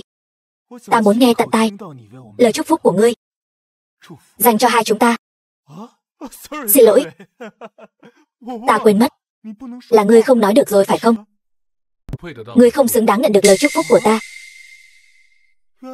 Hóa ra ngươi nói được. Vậy thì thú vị hơn nhiều rồi. Chứ ta bắt nạt một kẻ câm như hến thì chán lắm. Nào Mạc Thiên Phương, ngươi hãy nói cho mọi người biết, hôm nay đến đây đều là danh nhân các giới ở Long Thị. Ngươi nói cho mọi người biết ai mới là thiếu gia số 1 Long Thị. Chu Tử Hưng, ngươi nghĩ chuyện này vẫn giống như 5 năm trước sao? Ta đã không còn quan tâm đến những thứ này nữa rồi. Danh hiệu thiếu gia số 1 Long Thị này, ngươi muốn lấy thì cứ lấy đi, ta hoàn toàn không quan tâm. Ngươi như vậy thì hết thú vị rồi. Ngươi không biết ta là loại người nào sao? Cái gì người khác dâng tận miệng, ta lại không cần. Ngược lại thứ gì bên cạnh người khác, ta lại muốn cướp lấy. Ngươi xem, thiếu gia số 1 Long Thị là của ta, nữ nhân của ngươi cũng là của ta. Nữ nhân này ta đã sớm không cần nữa rồi. Chu Tử Hưng, ngươi đã từng nói là ngươi yêu ta mà. Nha đầu ngốc, ta đương nhiên là yêu ngươi rồi. Nhưng chỉ cần là thứ của Mạc Thiên Phương thì ta đều yêu. Người đâu? Mang cái xe lan của hắn, vứt nó đi cho ta. Chu Tử Hưng, ngươi dám? Ta đã nói rồi, chỉ cần là bất cứ thứ gì liên quan đến Mạc Thiên Phương, tất cả ta đều sẽ cướp và vứt đi. Ta muốn hắn ta như một con sâu bọ nằm bẹp dưới đất, nhìn ta và nữ nhân của hắn động phòng. Giờ Long Thị do ta định đoạt. Ta muốn làm gì thì làm, ai dám phản đối? Đúng rồi, ta còn muốn nói với các ngươi một chuyện nữa. Từ hôm nay trở đi, quân chính hai giới của Long Thị đều do ta, Chu Tử Hưng, nắm giữ. Ca quốc vương tử Kim Hiền Dự cùng trấn quốc chiến thần cùng chúc Chu Tử Hưng tân hôn đại cát. Muội muội ngốc, hiện giờ Chu công tử thực lực cường đại, chớ đắc tội với hắn.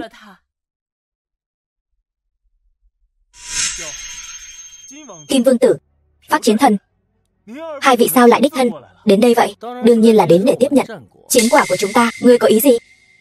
Tiểu tử nhà Chu, ngươi nghĩ lão phu đến Hoa Quốc là để đón công chúa về nước sao? Thật ngây thơ, không có đủ lợi ích, lão phu không thể nào vượt ngàn dặm xa xôi đến Hoa Quốc của các ngươi. Là ta suy nghĩ không chu toàn. Nếu đã như vậy, 50 triệu đô la Mỹ coi như là chút thành ý tặng cho hai vị. Sao cơ? Long Thị của các ngươi nhiều sản nghiệp như vậy, chỉ đáng giá 50 triệu đô la Mỹ thôi sao? Ta muốn sản nghiệp trị giá 10 tỷ đô la Mỹ của Long Thị. Kim Hiền Dự, người đây là tống tiền. Đúng vậy, bổn vương tử chính là đang tống tiền. Dù sao thì hiện tại các ngươi cũng chẳng có ai có thể chống lại Phát chiến thần. Cho dù ta có tống tiền ngươi, cũng chẳng có ai dám ra mặt thay ngươi. Chuyện gì vậy? Trước đây ta vì muốn đối phó với tên phế vật nhà họ Mạc kia nên đã hợp tác với hai người này. Ai ngờ bọn họ lại đòi hỏi quá đáng. Chu công tử, nếu Long Thị các ngươi không đưa ra được, ta cũng không ngại đích thân ra tay cướp đoạt. Cướp? Đã được ta đồng ý chưa?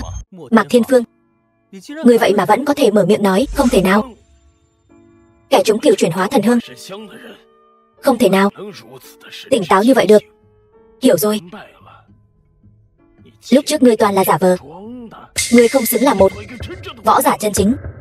Bất kể ta có giả vờ hay không, chỉ cần ta còn một hơi thở, sẽ không cho phép bất cứ kẻ nào dám động đến Long Thị dù chỉ một chút. Chu công tử, Chu thị thủ, chẳng lẽ Long Thị các ngươi lại nghe lời một tên phế vật hay sao? Kim vương tử cần gì phải tức giận vì một tên phế vật chứ? Tên phế vật này chỉ là không cam tâm mất đi tất cả, mạnh miệng mà thôi. Người đâu? Kéo cái thứ phế vật này ra ngoài. Chu Tử Hưng, cho dù bây giờ ngươi lấy mạng ta, hai người bọn họ cũng sẽ không nương tay với ngươi. Ngươi không thể nào đáp ứng yêu cầu của hai người này. Nếu đem sản nghiệp Long Thị giao cho bọn họ cũng chẳng khác nào nhượng đất bồi thường. Vậy hai chúng ta sẽ trở thành tội nhân của Hoa Quốc. Điều đó không tùy ngươi quyết định.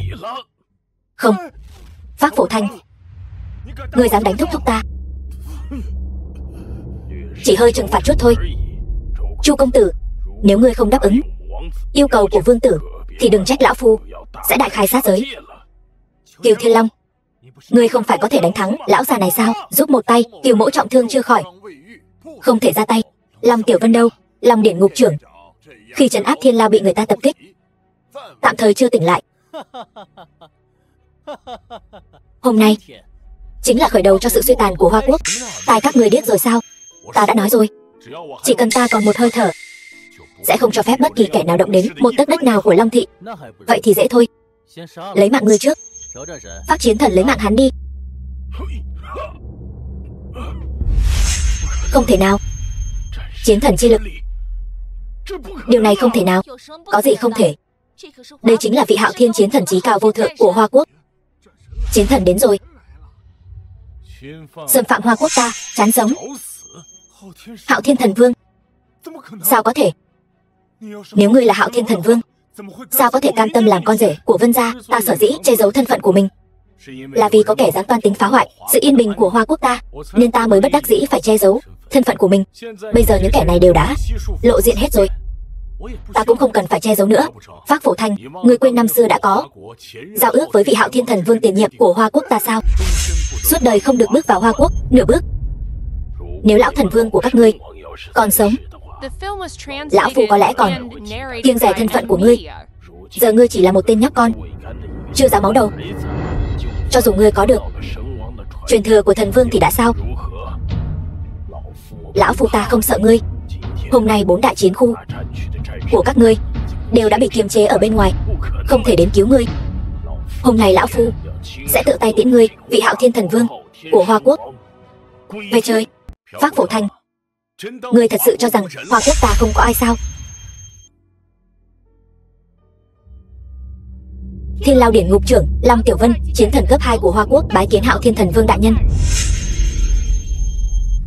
Hội trưởng Hội Thanh Long Kiều Thiên Long, chiến thần cấp 3 của Hoa Quốc, bái kiến Hạo Thiên thần vương đại nhân.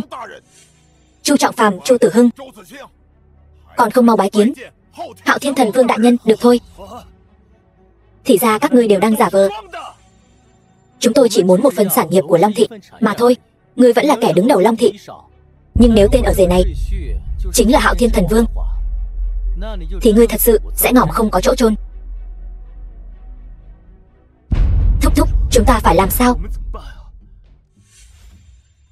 Có ta ở đây. Hạo Thiên thần vương của Hoa Quốc và Trấn Quốc chiến thần của Ca Quốc đại chiến mấy chục năm mới có một lần, ta sao có thể không đến? Ngươi nói đúng không, chủ nhân của tôi, Vân Uyển Uyển? Ta đã sớm nhận ra ngươi hành sự quỷ dị. Ngươi rốt cuộc là ai? Ngươi nếu không trúng độc thì hẳn đã sớm biết thân phận của ta rồi. Ta chính là chí cao chiến thần của Nhật Quốc, A Bộ Tình. Sao có thể như vậy? A Bộ Tình đã nổi danh hơn 10 năm rồi, sao có thể là một cô nương hơn 20 tuổi trước? Xem ra công lực của ngươi đã đạt đến cảnh giới có thể tùy ý thay đổi dung mạo rồi. Đáng tiếc là ngươi phát hiện quá muộn. Phác Phổ Thanh cùng ta liên thủ tiễn hắn về trời. Cuồng vọng.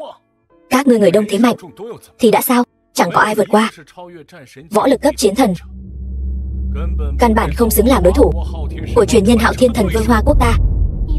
Sư phụ của ngươi cũng chính là Hạo Thiên chiến thần đời trước. Nói như vậy chẳng phải vẫn ngỏm dưới sự tấn công của tứ đại chiến thần sao? Ngươi đã lấy mạng cha ta, muốn báo thù, vậy thì phải xem ngươi có bản lĩnh đó không đã. Thần vương đại nhân, tôi xin được đấu riêng với nữ nhân này một trận.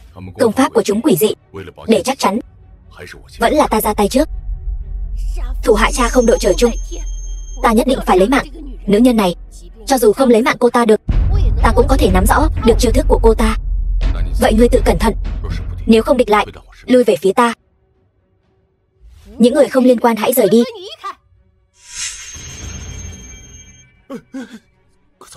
Các ngươi không được đi, ở lại đây chờ thần vương đại nhân xử lý. Đến đây để ta lấy mạng ngươi, báo thù cho cha ta.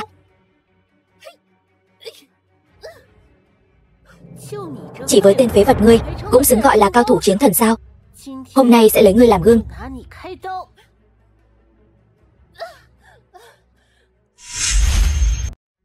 Quả nhiên là Hạo Thiên thần vương. Phác lão đầu còn chờ gì nữa? Chờ hắn đánh bại chúng ta từng người một sao? Được, mọi người cùng lên diệt trừ Hoa Quốc Hạo Thiên thần vương.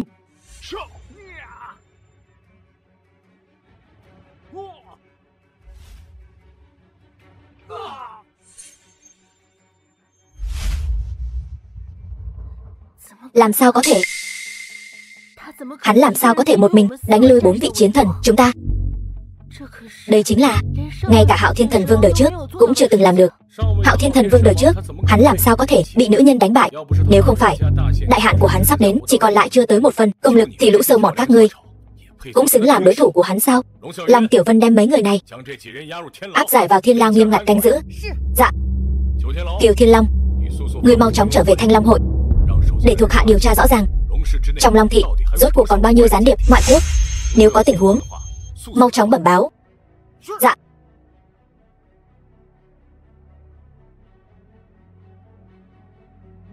Chu đại công tử, cái vị trí Hạo Thiên Thần Vương này ngươi có muốn đoạt lấy không hả? Thần Vương đại nhân, là tiểu tử có mắt như mù mạo phạm ngài. Cái đó ngài xem trên mặt mũi sư phụ tôi, Bắc vực chiến thần, xin ngài tha cho tôi. Vân Lộ tôi không cần nữa, trả lại cho ngài. Chu Tử Hưng, ngươi thật ghê tởm. Đem tất cả sản nghiệp Chu gia các ngươi quyên góp cho Long thị. Được, bây giờ lập tức cút cho ta. Nể mặt sư phụ ngươi, ta tha cho hai người khỏi ngỏm. Đa tạ Thần Vương đại nhân. Đa tạ. Cút đi.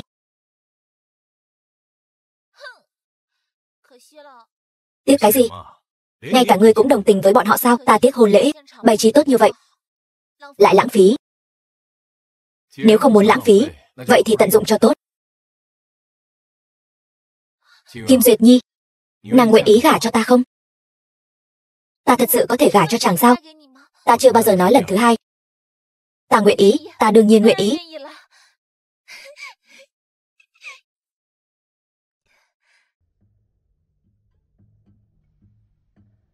Hai vị, ở đây sống có tốt không? Chu Tử Hưng, ngươi không phải bị Mạc Thiên Phương đuổi khỏi Long thị rồi sao? Hắn bảo ta đi thì ta đi sao? Ta muốn đem tất cả những thứ thuộc về hắn đập nát hết. Tới đây.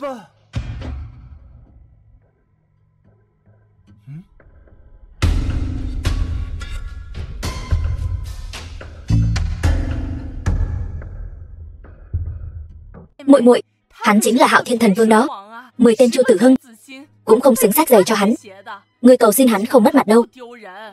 Lần trước hắn không truy cứu trách nhiệm của ngươi, chứng tỏ trong lòng hắn vẫn còn ngươi. Đủ rồi. Ngươi còn thấy những ngày này chưa đủ lộn xộn sao? Ngươi còn thấy Vân gia chúng ta chưa đủ mất mặt sao? Ta bây giờ còn mặt mũi nào mà đi cầu xin hắn chứ? Ngươi muốn đi thì tự mình đi, ta không đi. Vân Lộ, ngươi đừng quên, ngươi là người của Vân gia. Tất cả những gì ngươi có đều là do Vân gia ban cho. Cha nói xem con làm vậy có sai không? Tất cả những gì con làm khi nào chỉ vì bản thân con chứ? Chẳng phải con đều vì Vân gia, vì các người sao? Ngươi im miệng. Chuyện này cứ để lộ lộ, tự quyết định là được rồi. Đợi nó quyết định xong thì là muộn mất rồi. Vân Lộ, ta không quan tâm ngươi nghĩ thế nào. Ngươi phải đi cầu xin Hạo Thiên Thần Vương. Cầu xin ta chuyện gì? Lão phu bái kiến Hạo Thiên Thần Vương, không cần khách khí. Cứ coi ta như Mạc Thiên Phương trước kia là được. Nào dám thế. Hạo Thiên Thần Vương, mời ngài ngồi. Muội muội Duyệt Nhi, mời ngồi. Hai vị vẫn chưa nói muốn nhờ ta việc gì. Dĩ nhiên là vì muội muội tôi. Vân Lộ, trong lòng nó vẫn còn yêu Hạo Thiên Thần Vương, mong Hạo Thiên Thần Vương cho nó thêm một cơ hội. Vân Mạc hai nhà chúng ta lại nối lại tình xưa là tốt rồi. Vân Tuyết, ngươi lại đây. Ta chưa từng thấy ai trơ trẽ như ngươi. Tên phế vật này, ngươi dám? Không, tôi không cố ý. Thần Vương đại nhân, xin tha mạng. Đã mấy ngày rồi không có ai trước mặt ta gọi ta là tên phế vật, cũng hơi không quen. Không phải, trước kia là tôi bị lợi ích làm mờ mắt. Thần Vương đại nhân, tôi đã mạo phạm ngài, xin ngài hãy tha cho Vân gia. Tỷ đứng dậy đi. Muội mau quỳ xuống xin Hạo Thiên Thần Vương tha cho Vân gia. Mạc Thiên Phương, trước kia là ta sai rồi. Ngươi muốn xử trí ta thế nào? Ta cũng không oán trách, ta đã nói muốn xử trí ngươi sao? Thần Vương đại nhân, ý ngài là tha cho Vân gia sao? Ta không nói ngươi. Tìm lợi tránh hại là lẽ thường tình, ta có thể hiểu, cũng sẽ không trách phạt ngươi. Nhưng mà Vân Tuyết, ngươi chia rẽ ly gián, tội ác tày trời. Hãy về Thiên Lao đặt máy khâu đi. Đa tạ Thần Vương đại nhân không lấy mạng. Còn nữa, lần này ta đến là muốn báo cho mọi người một tin vui. Ta và Duyệt Nhi sắp kết hôn rồi. Duyệt Nhi ở Hoa Quốc không có người thân. Vân Lộ, ngươi với tư cách là tỷ muội kết nghĩa của nàng ấy, hãy làm người nhà gái cho nàng ấy. Ngươi có đồng ý không? Ta đồng ý. Chúc mừng muội muội Duyệt Nhi. Thần Vương đại nhân, ngài hiện tại có phải là rất đắc ý không? Ngươi không phải đã rời khỏi Long Thị rồi sao? Còn gọi điện cho ta làm gì? Trước khi chưa lấy mạng được ngươi, ta làm sao dám rời đi? Mau đến Thiên Lao xem đi. Đi muộn thì Hoa Quốc sẽ tổn thất 2 võ giả cấp chiến thần đấy.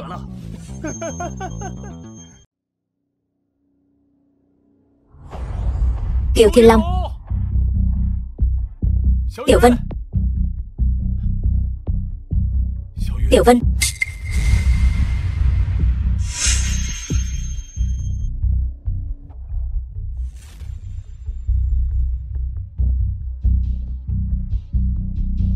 Tự ý thả tử tù, lấy mạng chiến thần của ta. Ta thề sẽ khiến ngươi ở Hoa Quốc bị khai trừ.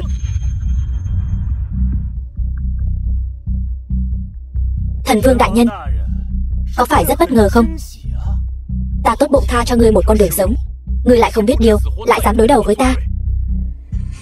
Ngươi thật sự cho rằng ta không dám lấy mạng ngươi sao? Từ khi ngươi để lộ thân phận thì trên đời này chỉ có thể một người sống sót. Được thôi, ngươi đang ở đâu?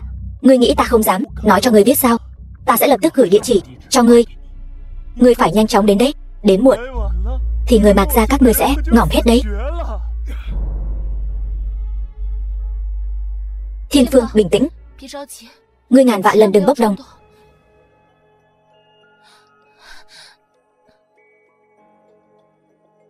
Chủ tước, buông bỏ mọi việc, lệnh cho 4 vị chiến thần Đông Tây Nam Bắc nhanh chóng quay về Long Thị. Rõ. Chu Tử Hưng, trốn tránh thì tính là bản lĩnh gì?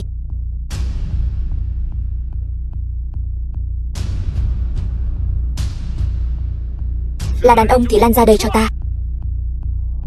Người ở đây, ta đợi đã lâu rồi. Mạc Thiên Phương, ngày này năm sau chính là ngày giỗ của ngươi. Hôm nay ngươi sẽ bỏ mạng ở đây.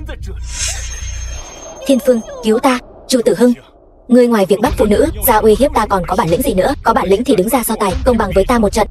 Ngươi là Hạo Thiên Thần Vương, còn ta chỉ là một chiến tướng cấp 2, ta làm sao dám động thủ với Thần Vương đại nhân chứ? Nhưng nếu ngươi dám lấy mạng ta, ta sẽ lấy mạng Đường tỷ của ngươi. Thả cô ta, ta còn có thể tha cho ngươi. Cô ta là bùa hộ mạng trong tay ta. Ngươi nghĩ ta ngu ngốc thả cô ta ra để mặc ngươi xử lý sao? Ngươi nghĩ ngươi không thả cô ta ra thì ta không làm gì được ngươi sao? Có bản lĩnh gì thì cứ việc thi triển đi. 2 vị chiến thần lên. Đừng xem thường hắn. Ngự long kình của Hạo Thiên Thần Vương có thể khống chế vật từ xa. Cẩn thận hắn thừa cơ cướp người. Vậy sao? Ta rất muốn được lĩnh giáo là ngự long kình của hắn nhanh hay là đao của ta nhanh. Người rốt cuộc muốn thế nào? Đừng nói nhảm với hắn. Hắn đang câu giờ. Ai mà chẳng đang câu giờ. Mạc Thiên Phương, ngươi nhìn qua bên đó xem.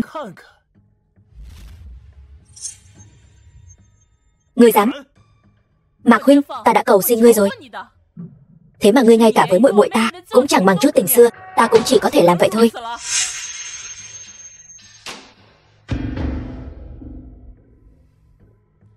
Vân Tuyết, cho dù Mạc Thiên Phương có thể tha cho Vân Lộ thì chắc chắn cũng sẽ không bỏ qua cho ngươi. Chỉ có hợp tác với ta mới có thể bảo toàn được Vân gia các ngươi. Đến lúc đó ta trọng phản Long Thị, vị trí thiếu gia đứng đầu chắc chắn sẽ không thiếu phần của ngươi.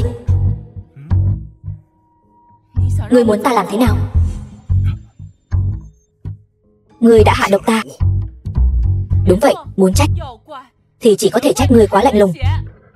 Ngay cả chút tình xưa với muội muội ta cũng chẳng mang tới. Chỉ có như vậy ta mới có thể thay Vân gia loại bỏ tai họa này. Kiều chuyển hóa thần hương ta cũng chẳng để vào mắt. Huống hộ chỉ là một loại độc dược, có thể làm gì được ta?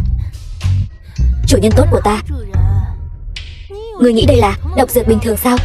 Đây chính là thứ ta luyện chế mất 10 năm mới luyện chế ra được kỳ môn độc dược. Không thuốc nào có thể giải. Tuy nhiên có một cách có thể giải độc, đó là giao hoan với nữ nhân. Thần Vương đại nhân của ta Đường tỷ.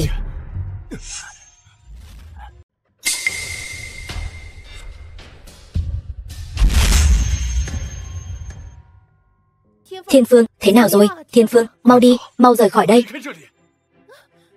Mạc Thiên Phương, ngươi càng vận công thì độc sẽ càng phát tán nhanh hơn. Nhưng nếu trong vòng nửa giờ ngươi không giao hoan với nữ nhân này, ngươi sẽ trúng độc mà ngỏm.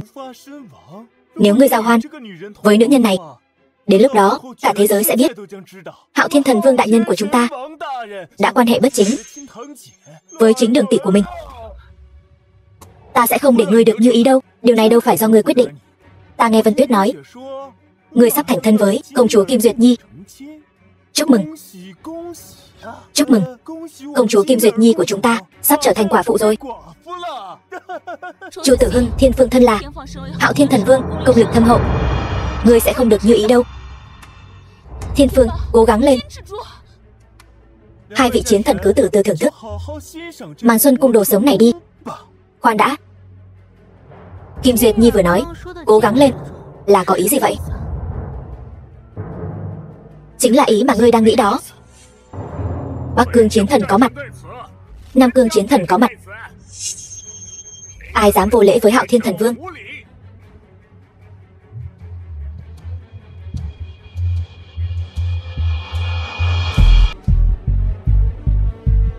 Ngũ đại chiến thần có mặt. Ai dám vô lễ với thần vương? Đông Hải chiến thần có mặt, Tây Mạc chiến thần có mặt, Chu Tước chiến thần có mặt, Bắc vực chiến thần tại vị, Nam Cương chiến thần có mặt. Bái kiến Hạo Thiên Thần Vương. Các ngươi giờ mới đến, còn có tác dụng gì? Hắn đã không chống đỡ được bao lâu nữa. Đồ hỗn láo, thật to gan, còn không mau quay về nhận tội. Ta không đi. Ta không thừa nhận hắn là Hạo Thiên Thần Vương. Hắn có tư cách gì mà đứng trên đầu ta? Ta đi nhận tội. Ta đắc tội hắn nặng như vậy, hắn sẽ tha cho ta sao? Hôm nay có hai vị siêu cấp chiến thần trợ giúp ta, hắn lại trúng kỳ độc. Chỉ bằng các ngươi mà cũng muốn bảo vệ hắn. Bắc vực, các ngươi đừng nói nhảm với tên phản đồ này nữa. Các ngươi mau chóng tiêu diệt mấy tên chiến thần dị quốc không biết điều này. Ta đưa thần vương đại nhân về trị thương. Khẩu khí thật lớn. Ta muốn xem thử mấy tên nhóc mới bước vào cảnh giới chiến thần các ngươi làm thế nào tiêu diệt chúng ta. Lão Pháp, hôm nay hãy tiêu diệt toàn bộ võ giả cấp chiến thần của Hoa Quốc.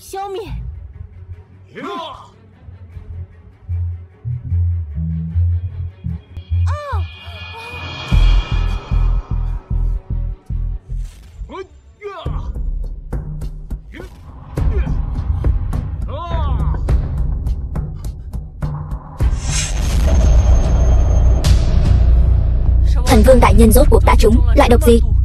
Ngay cả thần vương chân khí cũng không thể hóa giải. Thần vương đại nhân, ngươi muốn làm gì? Chu Tước, ngươi có bằng lòng vì ta mà hy sinh tất cả, kể cả bản thân ngươi không? Chu Tước sống là người của thần vương đại nhân, ngỏm là quỷ của thần vương đại nhân. Chỉ cần có ích nhất định không phụ mạnh. Cởi đồ ra. Cái gì? Cởi. Ta trúng kỳ độc của Vân Uyển Uyển, không giao hợp nam nữ không thể giải độc. Mau rời khỏi đây, nếu không ta sợ mình không kiềm chế được bản thân. Mau đi đi. Được giải độc cho thần vương đại nhân là vinh hạnh của Chu Tước. Để cô ta đi đi, để ta. Ngươi ra ngoài trước đi. Vất vả cho cô nương rồi. Ta ở bên ngoài hộ pháp cho hai người.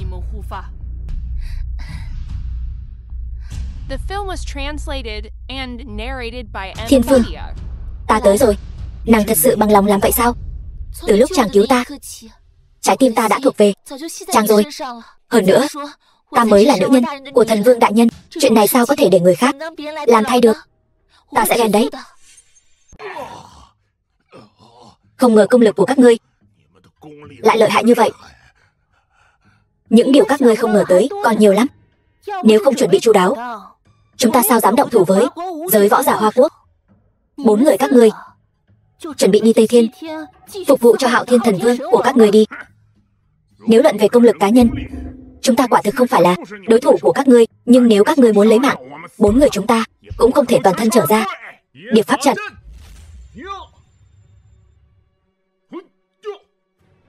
Đây là pháp trận do Hạo Thiên Thần Vương độc sáng tạo ra. Bọn chúng muốn cùng chúng ta đồng quy vu tận, mau đánh gãy bọn chúng.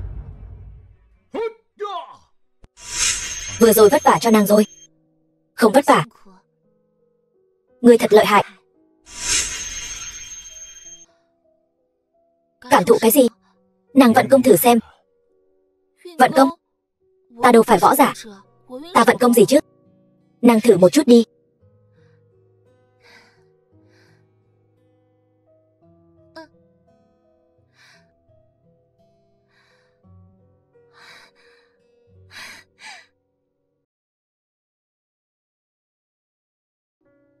Tại sao không phải ta?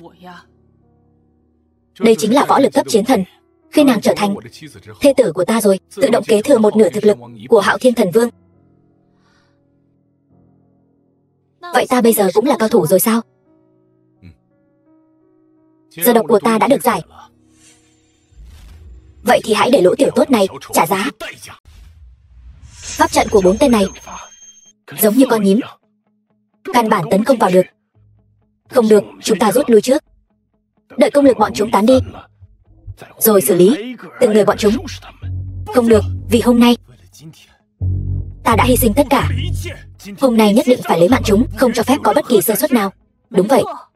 Hôm nay tuyệt đối không cho phép Hoa Quốc có bất kỳ võ lực cấp chiến thần nào tồn tại. Cùng xông lên, ta không tin chúng thật sự dám tự hủy. Lấy mạng chúng.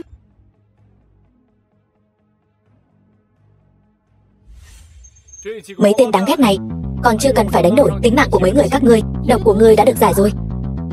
Là Kim Duyệt Nhi, Chu Tử Hưng. 2 tên vô dụng các ngươi, ngay cả một nữ nhân yếu đuối cũng không canh giữ được.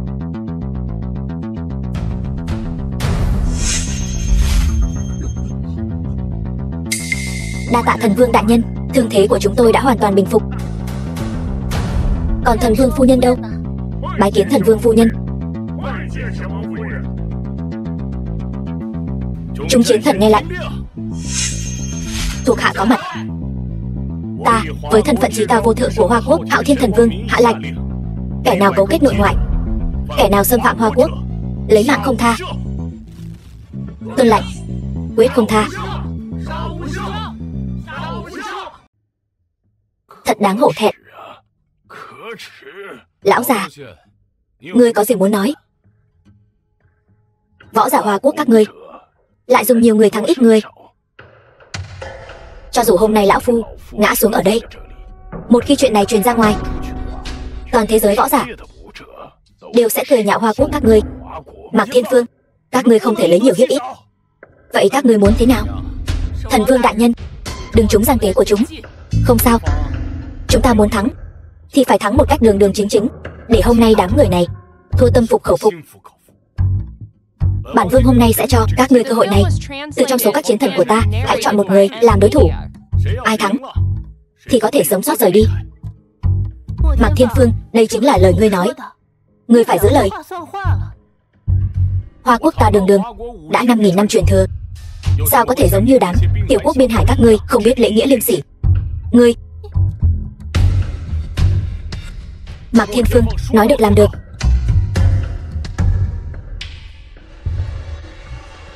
Được rồi, lão phu chọn trước. Đông Hải Chiến Thần, ngươi lại đây.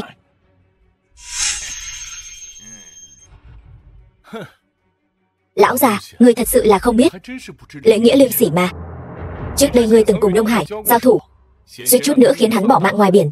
Ngươi tự cho là công lực của mình ở trên hắn, hôm nay có thể sống sót mà đi ra ngoài, đúng không? Sao? Hối hận rồi chứ? Vậy hôm nay sẽ cho ngươi cơ hội này. Đông Hải, có mặt.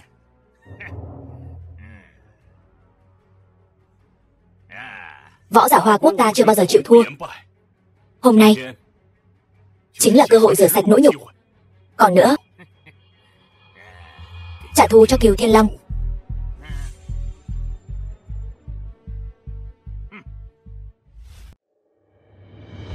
Lão Phu hôm nay không muốn lấy mạng ngươi, chỉ muốn đánh bại ngươi. Vậy cũng phải xem ngươi có bản lĩnh đó hay không. Đông Hải, lấy mạng hắn.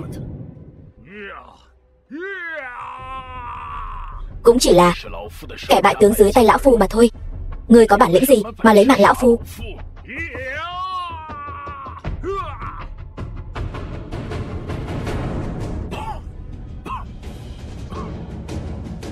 Không thể nào, tuyệt đối không thể nào.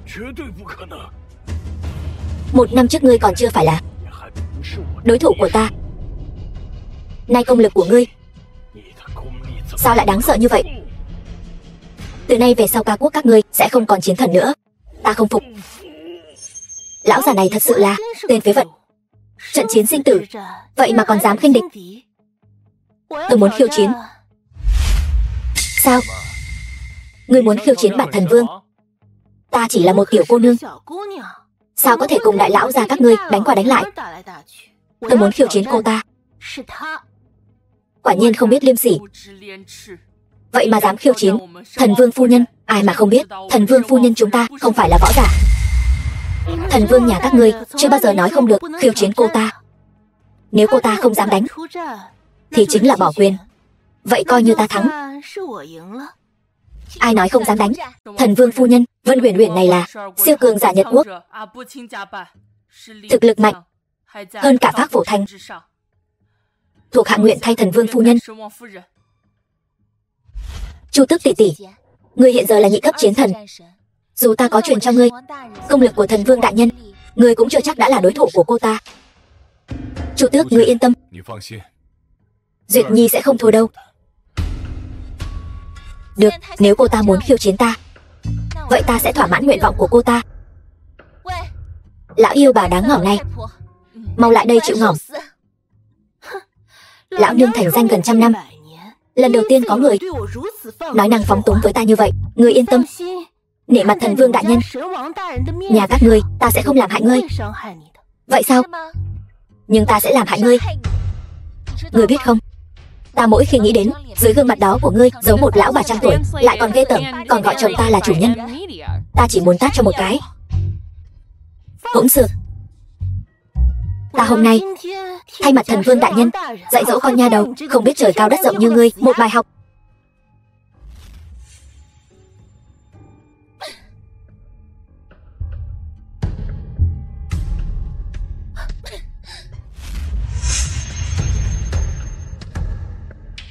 Ai?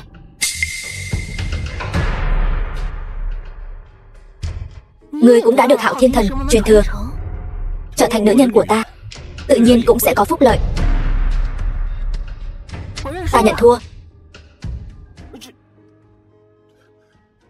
Thần vương đại nhân truyền thừa quả nhiên lợi hại. Lão yêu bà, hôm nay ta sẽ lột mặt nạ của ngươi, xem ngươi rốt cuộc trông như thế nào. Là nữ nhân của ta, đương nhiên phải có phúc lợi tương ứng. Thần vương đại nhân, tôi nguyện dẫn dắt toàn bộ võ giả Nhật Quốc thần phục ngài. Ngươi còn chưa đánh đã nhận thua rồi sao? Chúng tôi chỉ tôn kính kẻ mạnh. Thần vương đại nhân, tôi nguyện một lần nữa trở thành nô lệ của ngài, làm trâu làm ngựa cho ngài. Tôi tâm cam tình nguyện. Người Nhật Quốc chẳng phải là như vậy sao? Khi người yếu đuối, bọn họ hung hăng, hận không thể cắn xé một miếng thịt của ngươi. Nhưng nếu ngươi mạnh mẽ, bọn họ hận không thể liếm cả ngón chân của ngươi. Ghê tởm. Ta mỗi khi nghĩ đến cô ta gọi ngươi là chủ nhân là thấy càng ghê tởm hơn. Mạc Thiên Phương, ngươi không được nhận cô ta, nếu không tối nay đừng hòng lên giường ta. Duyệt Nhi ngoan, ta sẽ không nhận cô ta.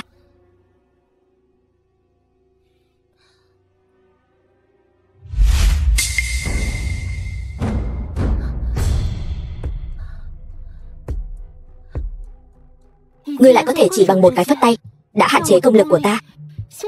Ở cảnh giới nhất cấp chiến thần, Chu Tước, Tân Chỉ Chiến Thần Cốc đã được chọn xong.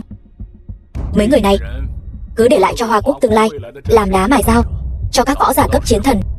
Đem bọn họ đi. Dạ. Chu Tử Hưng đâu? Không ngờ nhất thời sơ suất lại để hắn chạy thoát. Chó nhà có tang thôi, cũng chẳng làm nên sóng gió gì. Ta còn một việc quan trọng hơn cần phải làm. 4 vị, mau trở về chiến khu của mình, trấn giữ biên cương. Việc này chỉ có ta tự mình làm mới được. Vâng, nguyện vì thần vương đại nhân phục vụ. Hạo Thiên thần vương đại nhân giá đáo.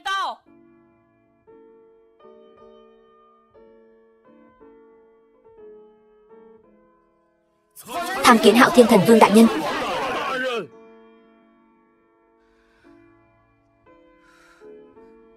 Hắn là của ta.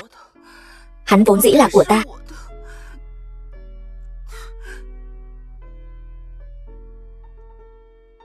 Hoa quốc có Hạo Thiên thần vương đại nhân tọa chấn, ta thân là thủ tướng, cuối cùng cũng có thể ngủ một giấc an ổn rồi. Không biết tốt xấu, không phân đúng sai. Ngươi sớm đã không xứng làm thủ tướng. Cút. Được rồi, ta cút. Hôm nay là ngày đại hỷ, thì đừng có mắng người nữa. Tuân lệnh, lão bà đại nhân của ta. Từ hôm nay trở đi, Hạo Thiên thần vương thống lĩnh toàn bộ thế giới. Còn ngươi, thống lĩnh Hạo Thiên thần vương này.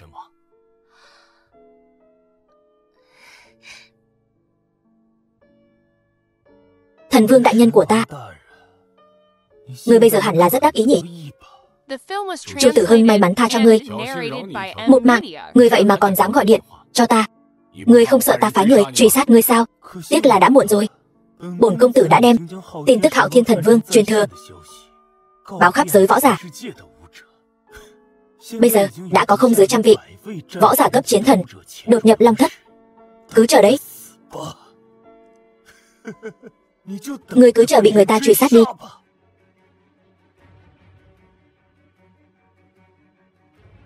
Thần vương đại nhân đột nhiên nhận được thần sách bộ tuyến báo. Ta đã biết rồi. Chiến thần nghe lệnh, thuộc hạ có mặt. Kẻ nào xâm phạm cương vực Hoa quốc, lấy mạng không tha.